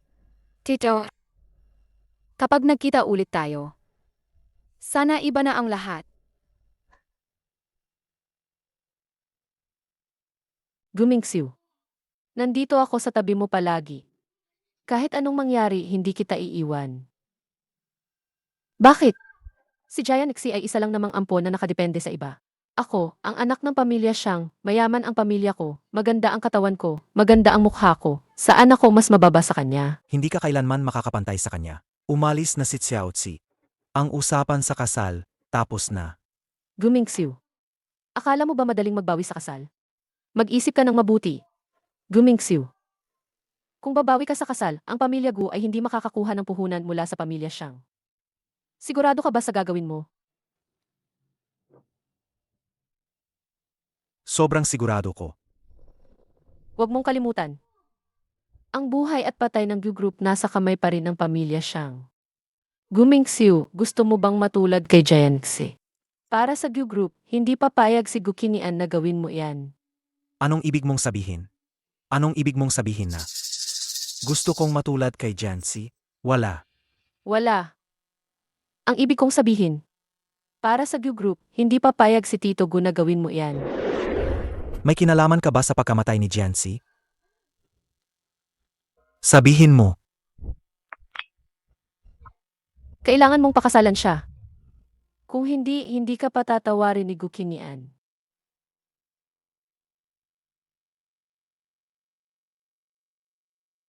Hindi ka ba natatakot na malaman niya ang katotohanan sa pagkamatay ni Jianxi at ibunyad ka? May ebidensya ba siya?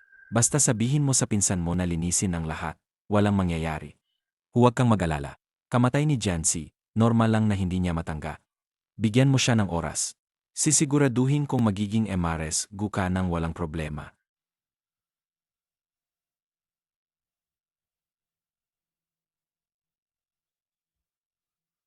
Ayusin mo ng mabuti. Burahin mo ang lahat ng bakas. Aces, dashcam. Huwag kang mag-iwan ng anumang bakas. Hayaan mo ako sa trabaho ko. Pero, ang benepisyo na ipinangako mo sa akin. Ang 300 milyong proyekto ay darating bukas sa account ng Jiang Group. Gawin mo lang ang trabaho mo. At sarahan mo ang bibig mo. Naintindihan. Sana maging maayos ang lahat.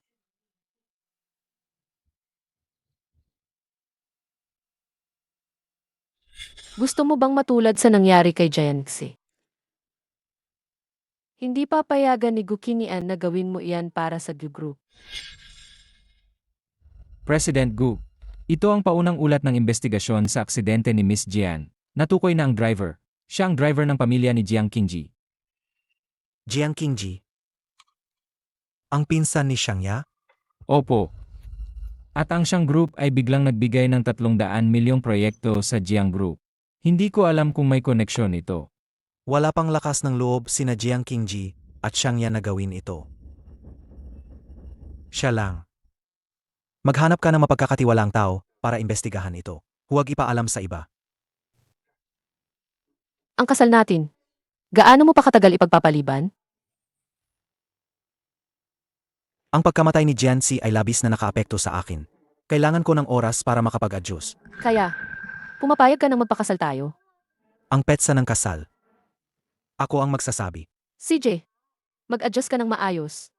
Gaano man katagal, hihintayin kita. Sasabihin ko na ang magandang balita sa lahat. Sa ganitong paraan lang, magkakaroon ako ng pagkakataong malaman ang katotohanan mula kay Xiangya. Nahanap ko ang lahat ng impormasyon tungkol sa aksidente ng mga magulang mo noong taong iyon. Nandito lahat. Bago mo buksan, siguraduhin mong handa ka sa emosyonal.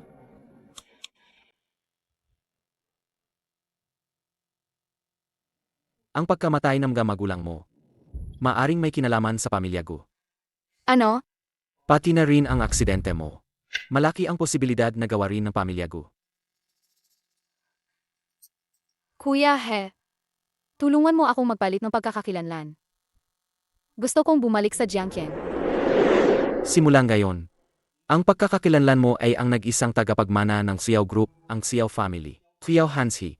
Kung gusto mong maging siya sa maikling panahon, kailangan mong magtiis ng hirap. Hindi ako natatakot. Ang galing niya sumayaw. Marami na siyang napanalunang parangal. Ang galing niya magpinta. Nagkaroon siya ng solo exhibit sa Louvre Museum sa Paris. Xiao Xi, pagkatapos ng lahat ng paghihirap para lang bumalik sa impyernong iyon, sulit ba? Sulit. Ang kaibahan. Ngayon, hindi na ako isang manikang pinaglalaruan. Binabati natin si Amargo Minxiu at Miss Xiangya. Maligayang kasal. Kundi, Isang tagahatol na naghahanap ng katotohanan. Si Miss Qiao Hansi ng Fashion Group ay nagbigay ng regalo.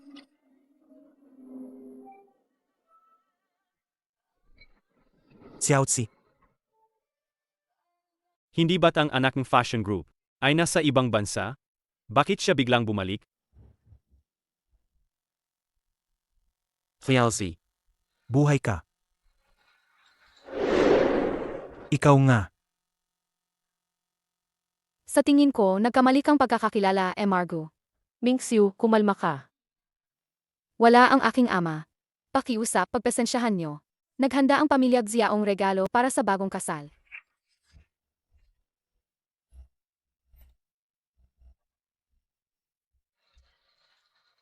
Naihatid na ang regalo. Hindi ko na kayo guguluhin. Binabati ko kayong dalawa. Maligayang kasal. Xiaozi, Mingxiu, Xiaozi. Xiaozi, alam kong ikaw yan. Bakit mo ako niloko? Alam mo ako. Kung hindi ako nagkakamali. Nagpakilala na ako kay Emargo kanina. Ang pangalan ko ay Xiao Hanse. Ako si Xiao Hanse. Xiaozi, alam kong nagkasala ako sa'yo noon. Kasalanan ko ang lahat. Pakiusap, bigyan mo ako ng pagkakataong makabawi. pwede ba? Emargo. Mapapatawad kita. Dahil sa emosyonal na pagkawalang kontrol dahil sa maling pagkakakilala. Ngunit hindi ibig sabihin nito na pwede mo akong walang katapusang guluhin. Pakiusap, igalang mo ang sarili mo. Xiaozi, hindi ko alam ang pinagdaanan mo. Pero bakit ka nagpapanggap na hindi mo ako kilala? Bitawan mo ako. Xiaozi, alam kong galit ka sa akin, pero nagbago na ako. Pakiusap, patawarin mo ako. pwede ba? Bitawan mo ako. Xiaozi, Mingxiu, igalang mo ang asawa ko. asawa? Heting Suwan, anong pinagpapanggap mo? Ang tagal na nating magkasama. Paano ka nagkaroon ng asawa? Nagkakilala kami sa ibang bansa. Naramdaman naming bagay kami. Kaya nagpakasal kami. May problema ba doon? Anong sabi mo? Huwag mo nang guluhin ang asawa ko. Kung hindi, hindi kita palalampasin.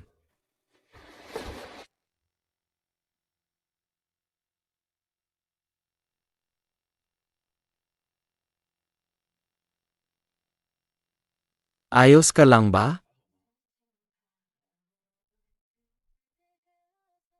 Halata naman, si Guming Siu ay nagsisisi pa rin sa pananakit niya sa'yo noon. Nagsisisi. Ano ngayon? Bumalik ako para lang imbestigahan ang katotohanan. Kung nagsisisi siya o hindi, anong kinalaman niyan sa akin? Kahit nagpalit ka ng pagkatao. Sa tingin ko, hindi sila madaling maniniwala. At hindi sila titigil. Kaya kailangan mong maging mas maingat. Mas gusto ko yan. Gusto kong imbestigahan nila ako para malaman ko ang totoo sa pagkamatayang mga magulang ko noon. President Gu. Tungkol kay Miss Xiao Hanzi, lumabas na ang paunang resulta ng investigasyon. Sabihin mo. Totoo nga, siya nga ang ng Xiao Group nag-isang legal na tagapagmana. Napakayaman at malakas ang grupong ito. Ang Miss Xiao na ito lumaki sa Europa mula pagkabata. Napakahusay niya sa sining. Sa sayaw at sining, nanalo siya ng maraming international awards. 2 taon na ang nakalipas, nakilala at nagkakasal siya kay Hiting Suan sa Europa. Na-report ito ng mga news noon. Pero, Ano? sabi nila, ang Miss Xiao na ito nawala ng biglaan 2 taon na ang nakalipas sa loob ng ilang panahon. Muling lumitaw ay ang balita ng kanyang kagapakasal kay Hiting Suan na lumabas sa news. Nawala 2 taon na ang nakalipas. Tapos biglang lumitaw. Sabi ng kutob ko. Siya si Xiaozi. Miss Xiao, Miss Xiao. Nagpapakumbaba ako para sa aking nakaraang pagiging magaspang. Nag-apology ako sa iyo at kay Ting Xuan. Sana ay huwag ninyo ito isipin ng malala. Masyado kang magalaw, Ginoong Gu. Kung misunderstanding lang ito, sapat na ang pagpapaliwanag. Pero nagtataka rin ako. Mayroon palang ganito na kamukha ko. Talagang magkamukha. Nasaktan ko siya noon. Ang pagkamatay niya para sa akin ang pinakamalaking sakit. Miss Xiao. Gusto kong magtanong. Kung babawiin ko ang mga ginawa ko ngayon, sa tingin mo ba ay mapapatawad niya ako? Sa tingin ko ay hindi na. Dahil patay na siya, hindi ba? Ang namatay ay namatay na. Margo, magpatuloy ka na. Pero, Nga. Kailangan nating magpatuloy. Hello, Miss Xiao. Ako si Xiangya, asawa ni Guming Siu. Hello, Amaraska. Hansi, gabi na. Umalis na tayo. Ang pagiging magkamukha ay isang tadhana.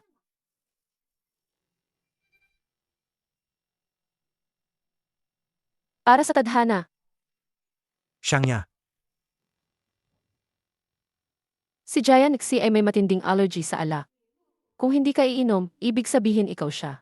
Sa Hansi ay hindi sanay uminom. Ako na lang ang papalit sa kanya. Gusto. Isang baso lang ng alak.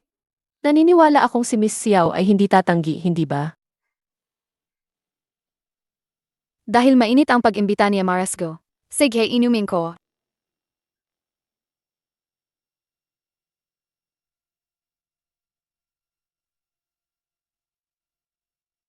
Tingnan natin kung gaano kakatagal makakatagal. Narinig kong napakatalino ni Miss Xiao. At napakahusay sa pagsayaw. Pwede ka bang magpakita ng kaunting sayaw? Para masilayan namin ang iyong talento. CJ. Inaabangan ko ang iyong pagtatanghal. Mahal ko. Kung gayon, ikaw ang magiging kapareha ko sa sayaw. Lubos akong nalulugod.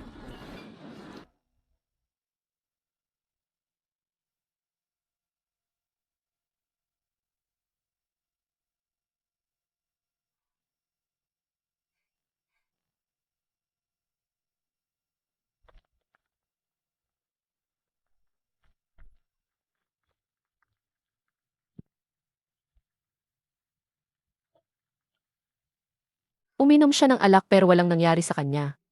Hindi kaya siya talaga?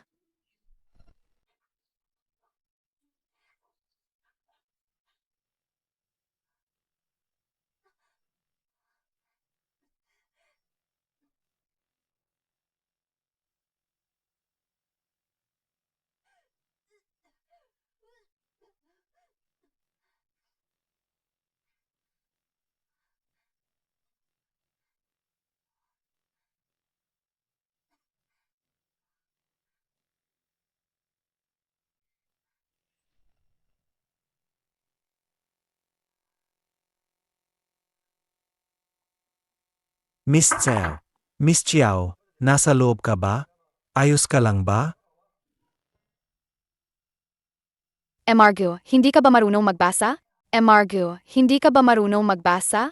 O kaya, mayroon kang kakaibang hilig? Nakita ko lang kanina. Nagmamadaling umalis si Miss Chiao. Hindi maganda ang kanyang mukha. Kaya naman, nangahas akong sumunod para tingnan. Emargo, mas mabuti pang alagaan mo ang sarili mo. At ang asawa mo. Ang paa mo. Nasugatan. Kung ikukumpara sa mga sugat noong bata pa ako. Ano pa ba ito?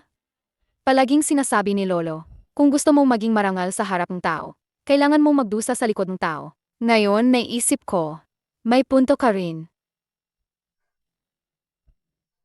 Sa mga taong ito, marami kang pinagdaanan. Para lang iwasan ako. President Gu, nandito ka na naman. Hanggang kailan mo pa ba ipagpapatuloy ang pagpapanggap na ito?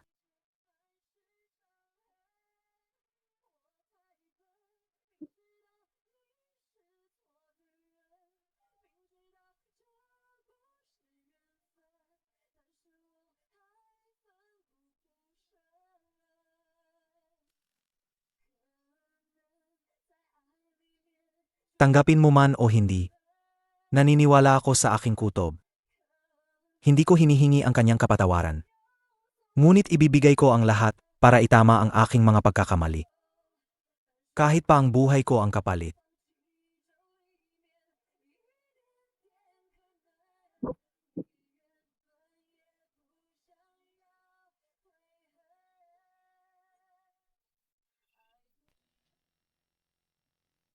Sabi ng aking impormante sa ibang bansa, si Qiao Hanzi, Ay ang tanging tagapagmana. ng Qiao Group. Nagkataon lang ba talaga? Kailangan pa ba nating saktan siya? Naman. Dahil may mukha siyang hindi ko gusto. Tungkol sa aksidente ng iyong mga magulang, si Gukinyan at ang pamilya siyang ang nagplano nito. Ang layunin nila ay agawin ang pananaliksik ng iyong mga magulang. Palagang magkapareho ang dalawang pamilyang ito. Hindi sila magkakasama kung hindi sila magkapareho. Ang utang na dugo na ito. Ipapabayad ko sa kanila ng doble.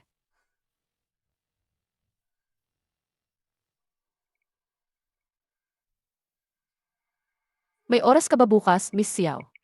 Gusto kitang imbitahan sa isang hapunan. Imbitasyon mula kay Miss Shangya. Isang karangalan para sa akin.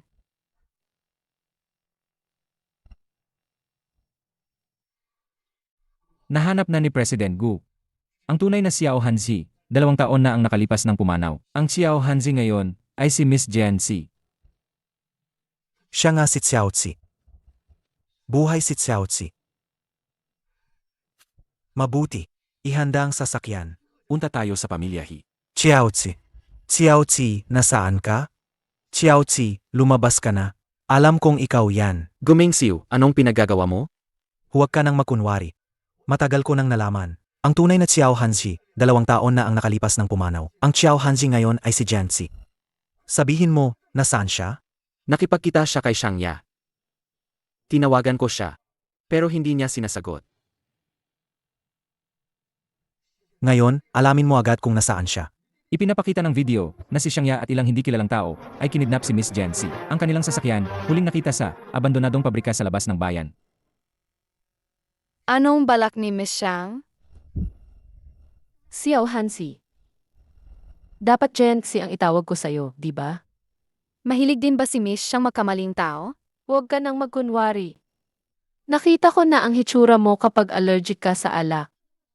Ang pantal sa liig mo, ibinunyag ka na. Hindi ko maintindihan ang sinasabi mo. Kung umalis ka na, bakit ka pa bumalik? Bakit mo pa rin inaagaw si Mingsu sa akin? Hindi ako bumalik para sa kanya, kundi para alamin ang katotohanan. Hindi ba mahilig kang magpanggap na patay? Kung gayon, ako mismo ang maghahatid sa iyo ngayon. Para mamatay ka ng tuluyan. At wala nang paraan para agawin si Mingsu sa akin.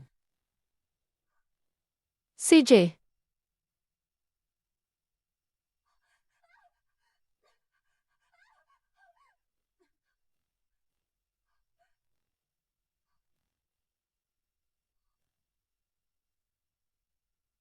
Shangya, Bakit hindi mo pa rin siya pinapalaya? Dahil gusto niyang agawin ka mula sa akin. Hindi ko siya papayagan. Dapat siyang mamatay. Ngayon, nandito ako. Walang sinuman ang makakasakit sa kanya. Tingnan natin kung paano mo siya poprotektahan ngayon. CJ,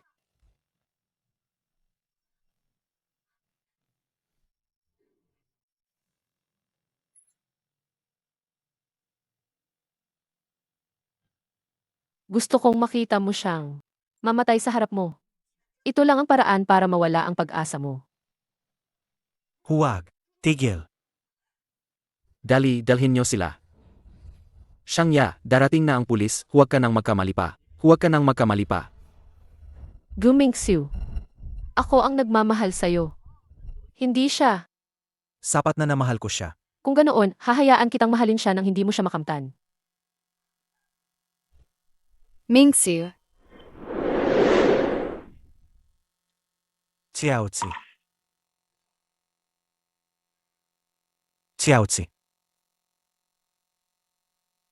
Xiaozi. President Gu, gising na po kayo. Kumusta po ang kakiramdam niyo? May nararamdaman to ba kayong hindi komportable? Nasaan si Xiaozi? Nasaan siya ngayon? Nasugatan ba siya? Okay na po si Miss Chiao. Inuwi siya ni MRH. Pero si Miss Xiang,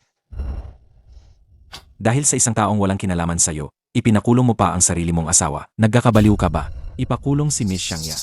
Paano na ang pamilya Gu? Ikaw na walang kwenta at laging nakakasira. Nagkamali siya. Kaya dapat siyang parusahan. Gago.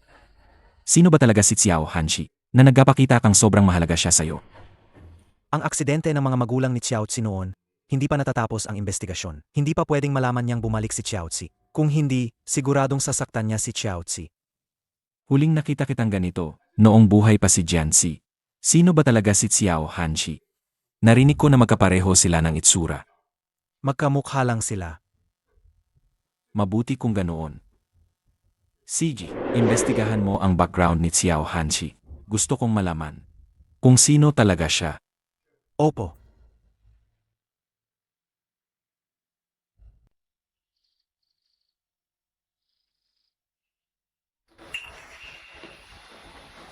Xiaozi.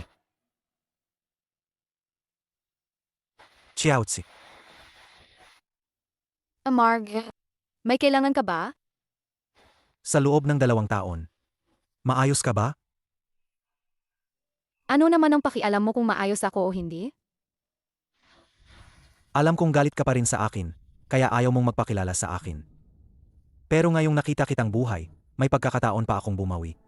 Margo, kung nandito ka para mag-sorry, hindi na kailangan. Dahil tinulungan mo ako noon. Tapos na tayo. Wala na tayong utang sa isa't isa. Wala na tayong anumang koneksyon pagkatapos nito. Tapos na? Hindi. Hindi ganoon. Kung gayon, ano ang gusto mo? Gusto mo bang sabihin kung pinatawad na kita? O gusto mo na namang bumawi sa akin? Xiaozi. Alam ko, Ang sakit na idinulot ko sa'yo, ay hindi na mababawi, pero gusto ko pa ring sabihin sa'yo. na totoo ang pagmamahal ko. Ang nakaraan ay nakaraan na. Mangyaring magpakatino ka.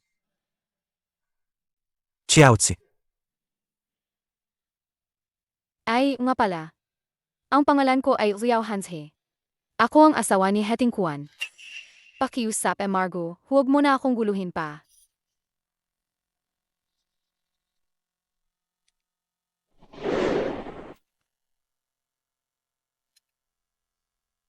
Gamingsi, ano ba talaga ang gusto mo? Xiaozi. Araw-araw kitang iniisip. Sa loob ng 2 taon, iniisip ko palagi, kung sana noon, hindi ko masyadong pinansin ang sasabihin ng iba. Baka ang anak natin, hindi sana. At nakita mo pa sana si Lolo sa huling pagkakataon. Hindi ko hahayaang banggitin mo ang pamilya ko. Hindi ka karapat-dapat. Dahil sa pamilya ko ninyo, nasira ang pamilya ko at nawala ang mga mahal ko sa buhay. Hindi mo ba alam? Xiaozi. Alam mo na ang lahat? Bala ko sanang sabihin sa'yo pagkaalis mo ng bansa. Pero, sigukin yan. Ginamit niya ang kaligtasan mo para takutin ako. Ako, Alam mo na pala noon pa. Kaya inampon mo ako. Para kontrolin ako? Gamingsi. Galit ako sa'yo. Umalis ka. Xiaozi. Xiaozi. Xiaozi. Xiaozi.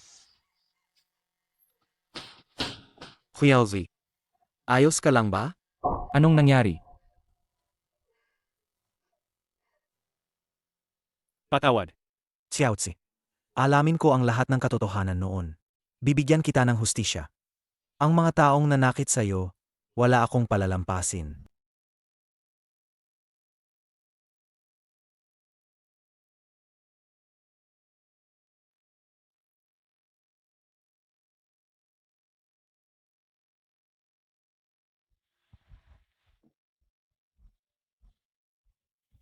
Huwag mo nang isipin ang nakaraan. Kung buhay pa ang bata. Baka tinatawag na niya tayong mama ngayon. Hindi sinabi sa'yo ni Geming noon. Baka may pinangangalagaan siya. Tutal, si Gokinyan ay kilalang walang awa. Hindi yan dahilan para saktan niya ako.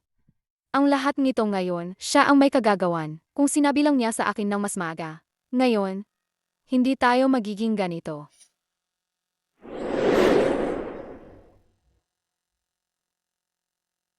President Gu, ang pinapaimbestigahan nyo. May resulta na. Sabihin mo, Ang aksidente ni Miss Jian noon, hindi talaga aksidente. Kasama si Miss Xiangya sa mga sangko. Asaka,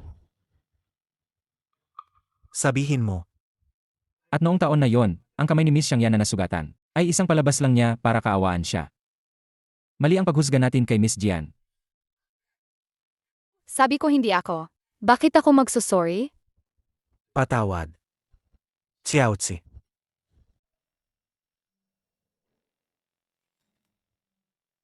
Hello. Ano? Alam ko na. President Gu, Miss Chiao. Ay, hindi pala. Miss Jian, mukhang nagsimula na siya. Ang pag-atake sa Gu Group. Inaasahan ko na yan. Si Miss Chiao, lihim na nakipag-ugnayan sa ilang mahalagang shareholder. May mga senyales na gusto niyang bilhin ang Gu Group. Sino ba talaga yang si Xiao Hanchi? Bakit niya alam na alam ang lahat ng sikreto ng Gu Group? Sa negosyo, sariling galing ang labanan. Kung mahina ka, anong magagawa mo? Sinasabi mong mahina ako. Seth, Tingnan natin kung gaano kalakas ang Xiao Hanchi na yan. Ayusin mo ang meeting namin bukas. Gusto ko siyang harapin ng personal. Opo.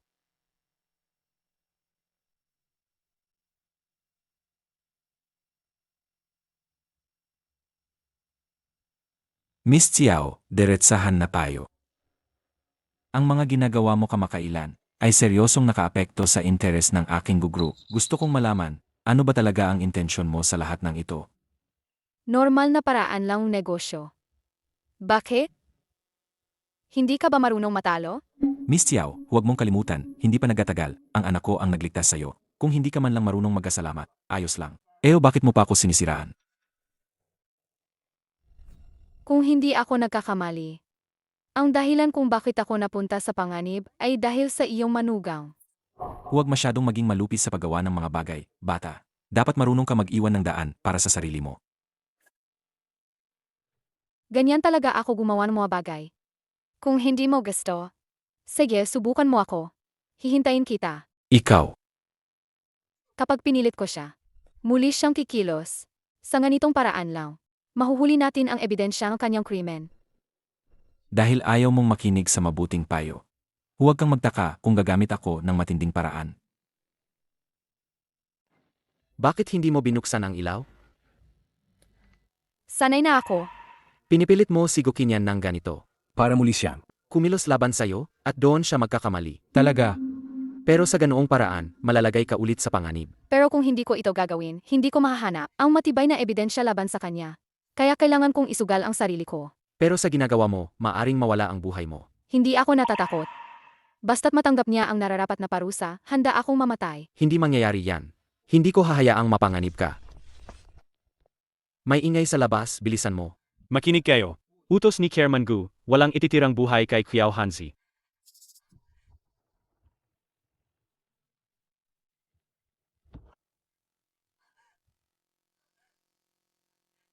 Xiaozi. Si Ronel Huye, Post-Traumatic Stress Disorder. Ano? Walang nakakaalam kung ano ang pinagdaanan niya. Mag-isa sa ibang bansa. Nang makita ko siya, inaapi siya noon ng isang grupo ng mga basagulero. Siguradong magpapadala pa si Gukinian ng tao. Pumunta muna kayo sa akin.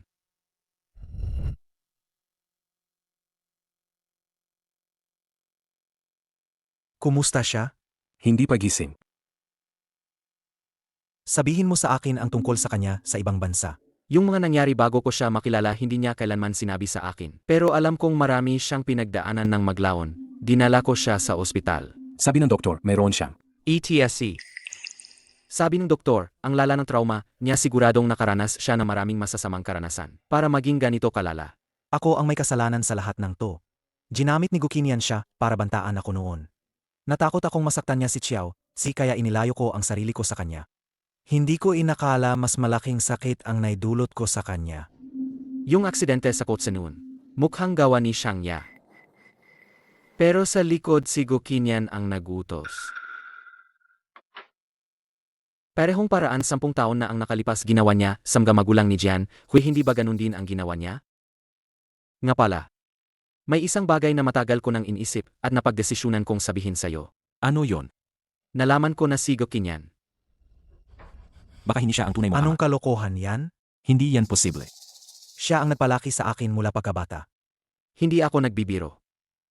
30 taon na ang nakalipas, ang binatang si Lin Jingye ng pamilya Lin at si Gukinian ay parang magkapatid. Pareho silang nagkagusto sa isang babae. Pero ang babaeng yon, Sa huli ay pinili si Lin Jingye. Sa harap, binati siya ni Gukinian. Pero sa likod, pinlano niyang si Rain. Ang Lin Group. Ang mag-asawang Lin ay namatay din sa isang aksidente sa sasakyan. Iniwan nila ang isang sanggol na lalaki. Matapos ang aksidente ng pamilya Lin, hindi na nakita ang bata. At sa panahong iyon, nagkataong si Gukinian ay nagdala ng isang sanggol na lalaki sa pamilya Gu. Paano mo nalaman ang tungkol dito? Noon, ang aking ama ay nasa sasakyang yon din. Nang mangyari ang aksidente, nagkataong tinatawagan ko siya. Nang sagutin niya ang tawag, siya ay. narinig ko ang pag-usap ni Gukinian at ng kanyang assistant. Baka hindi ka maniwala sa akin. Pero ito ang ulat ng investigasyon sa aksidente noon. Maari mo itong tingnan.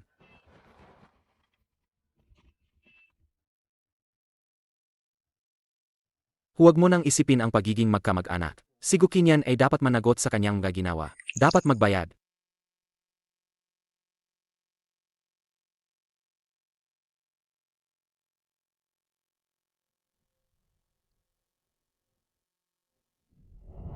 Post-traumatic stress disorder. Walang nakakaalam kung paano siya nag-isa sa abroad, ano ba talaga ang pinagdaanan niya.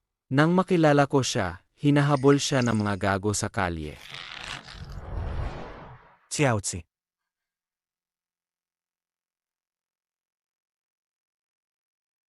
Xiaozi. Ako, Nasaan si Tingkuan? nagpapahinga siya sa katabing kwarto. Uwi na ako. Hindi pa gumagaling ang katawan mo. Alam ko ang kalagayan ng katawan ko.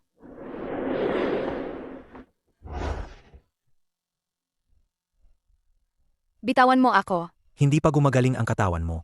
At hindi pa rin safe ang bahay ng He. Asikasuhin namin ang sarili namin.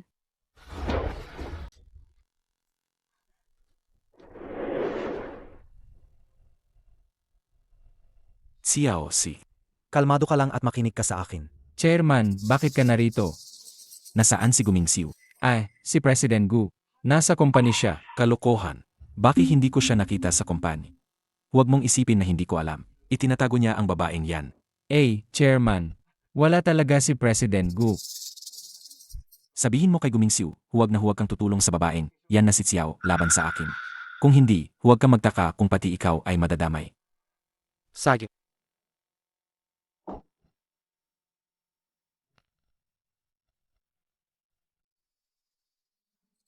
Pwede mo na ba akong bitawan ngayon?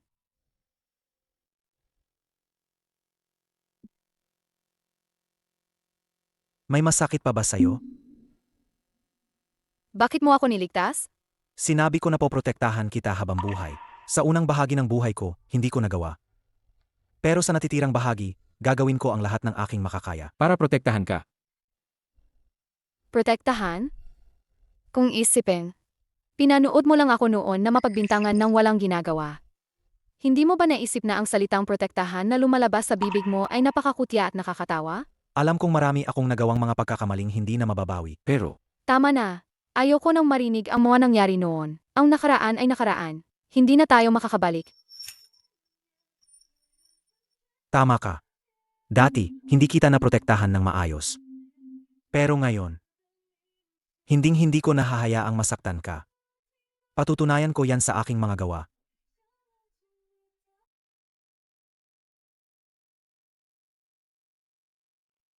President Gu, lumabas na rin ang resulta ng DNA test. Ang chairman, hindi mo nga siya tunay na ama. Ang investigasyon sa pamilya mo, kinumpirma rin ang sinabi ni MRH. Ang aksidente, talagang inayos ng chairman. Magpatuloy sa paghahanap ng ebidensya. Tandaan, gawin ito ng palihim. Opo.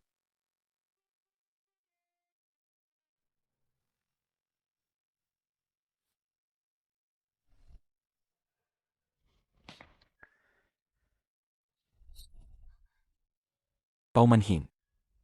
Nakasanayan ko na.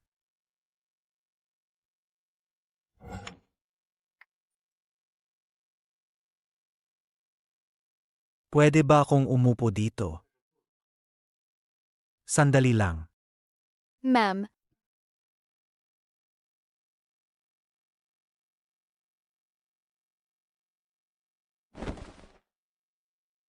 Deti. Gusto kong balansehin ang pag-ibig at pamilya. Pero kalaunan, naramdaman kong parang biro lang ang buhay ko. Kung sino pa ang gusto kong protektahan, sila pa ang nasasaktan ko. Pinatay kita, at pinatay ko rin ang anak natin. ano ba talaga ang gusto mong sabihin?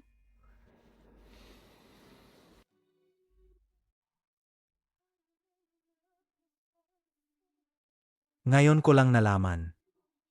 Ang ama na tinawag kong ama sa loob ng 30 taon. Siya pala ang pumatay sa buong pamilya ko.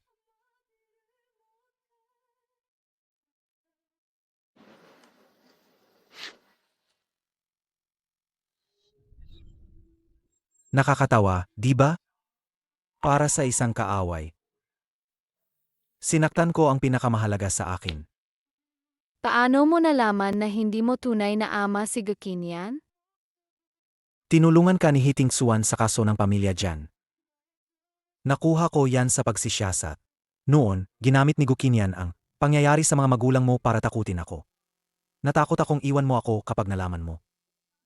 Pero mas natakot ako na kung hindi ko susundin ang sinabi niya, sasaktan ka niya. Kaya pumayag ako sa kasal sa pamilya siyang.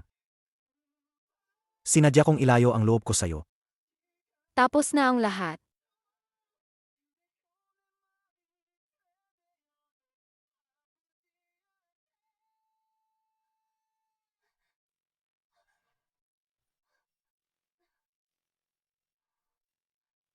Wala na akong natira. Kahit si Xiaozi, wala na rin ako.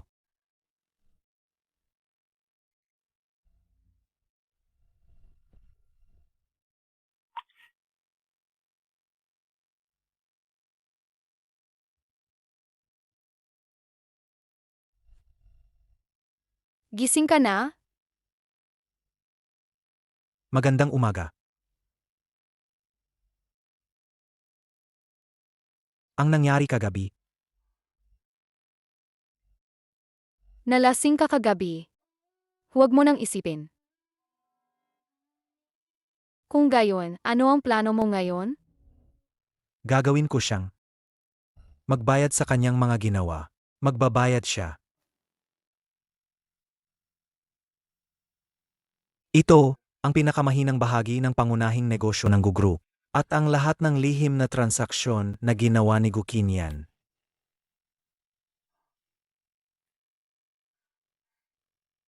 Balak mong sirain ang pundasyon niya? Sirain man ang pundasyon o magkasama kaming masira. May mga utang na kailangan pa ring bayaran. Ang tagumpay sa unang yugto ay dapat ipagdiwang. CLC, Mingxiu. Inom ako para sa inyo. Xiaoxi. Allergic ka sa alak. Hindi ka pwedeng uminom. Halos makalimutan ko. Huiyaoxi, uminom ka na lang at sa...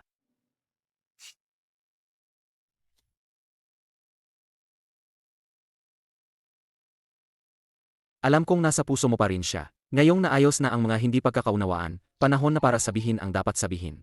Huwag kang magtira ng pagsisisi.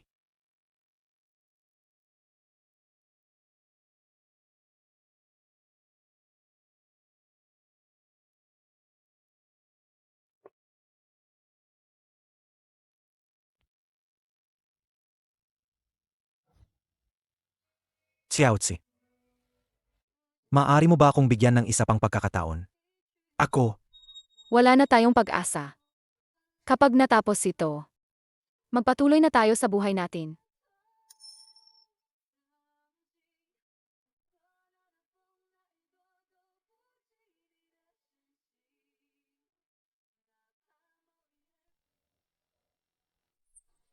Xiaozi. Alam kong nagkasala ako sa'yo noon. Kasalanan ko ang lahat. Akiusat. Bigyan mo ako ng pagkakataong makabawi. Pwede ba? Miss Jian. Pinabibigay ito ni matandang Jigu sa'yo.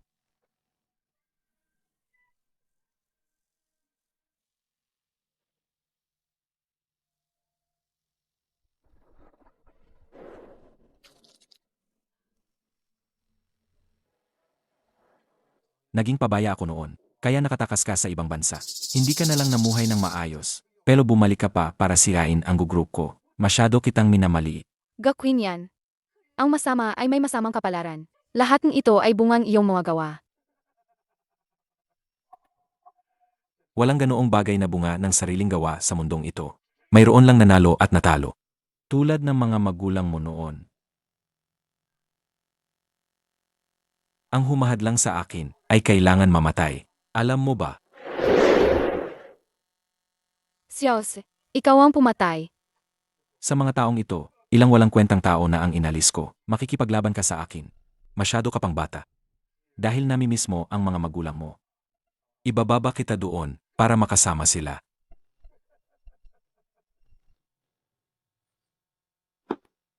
Tigilan mo.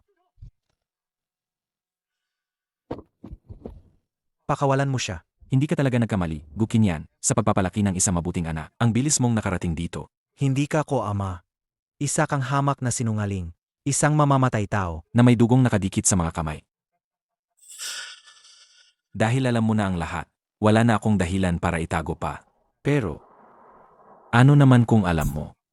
Pakawalan mo siya. Ako na lang ang may iwan. Anong karapatan mong makipagnegosasyon sa akin? Dahil hawak ko na ang lahat ng ebidensya ng iyong krimen. At na-post ko na ito online. Kung sa loob ng kalahating oras, hindi ko ilagay ang password para i-deactivate. Kung hindi, automatiko itong ipapadala sa pulisya. Bakit ako maniniwala sa'yo? Pwede kang hindi maniwala sa akin. Kung gayon, sabay-sabay tayong mamatay. Sig, ikaw, maiwan ka. Siya, umalis na.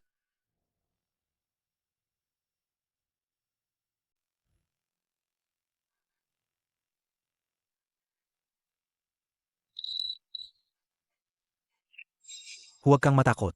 Si Hiting Suan at ang iba pa ay naghihintay sa'yo sa labas. Kapag ligtas ka na, saka lang ako magiging panatag. Siege na. Umalis ka na. Umalis ka na.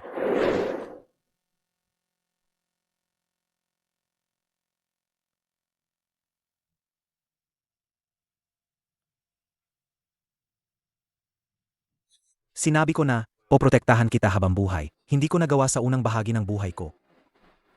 Pero sa ikalawang bahagi, gagawin ko ang lahat para protektahan ka.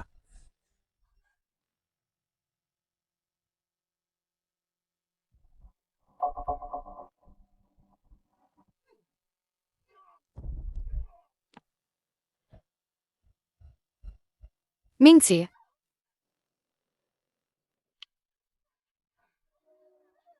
Hindi ba sinabi ko na umalis ka na? Bakit ka bumalik? anong nangyari sa'yo? Kanina, Lahat ng sinabi ni Gakin yan. na-record ko lahat. Ngayon, natulungan na kita, di ba? Nagsisinungaling ka. Xiaos, Ngayon, hindi kita sinaktan. Handa ka bang patawarin ako?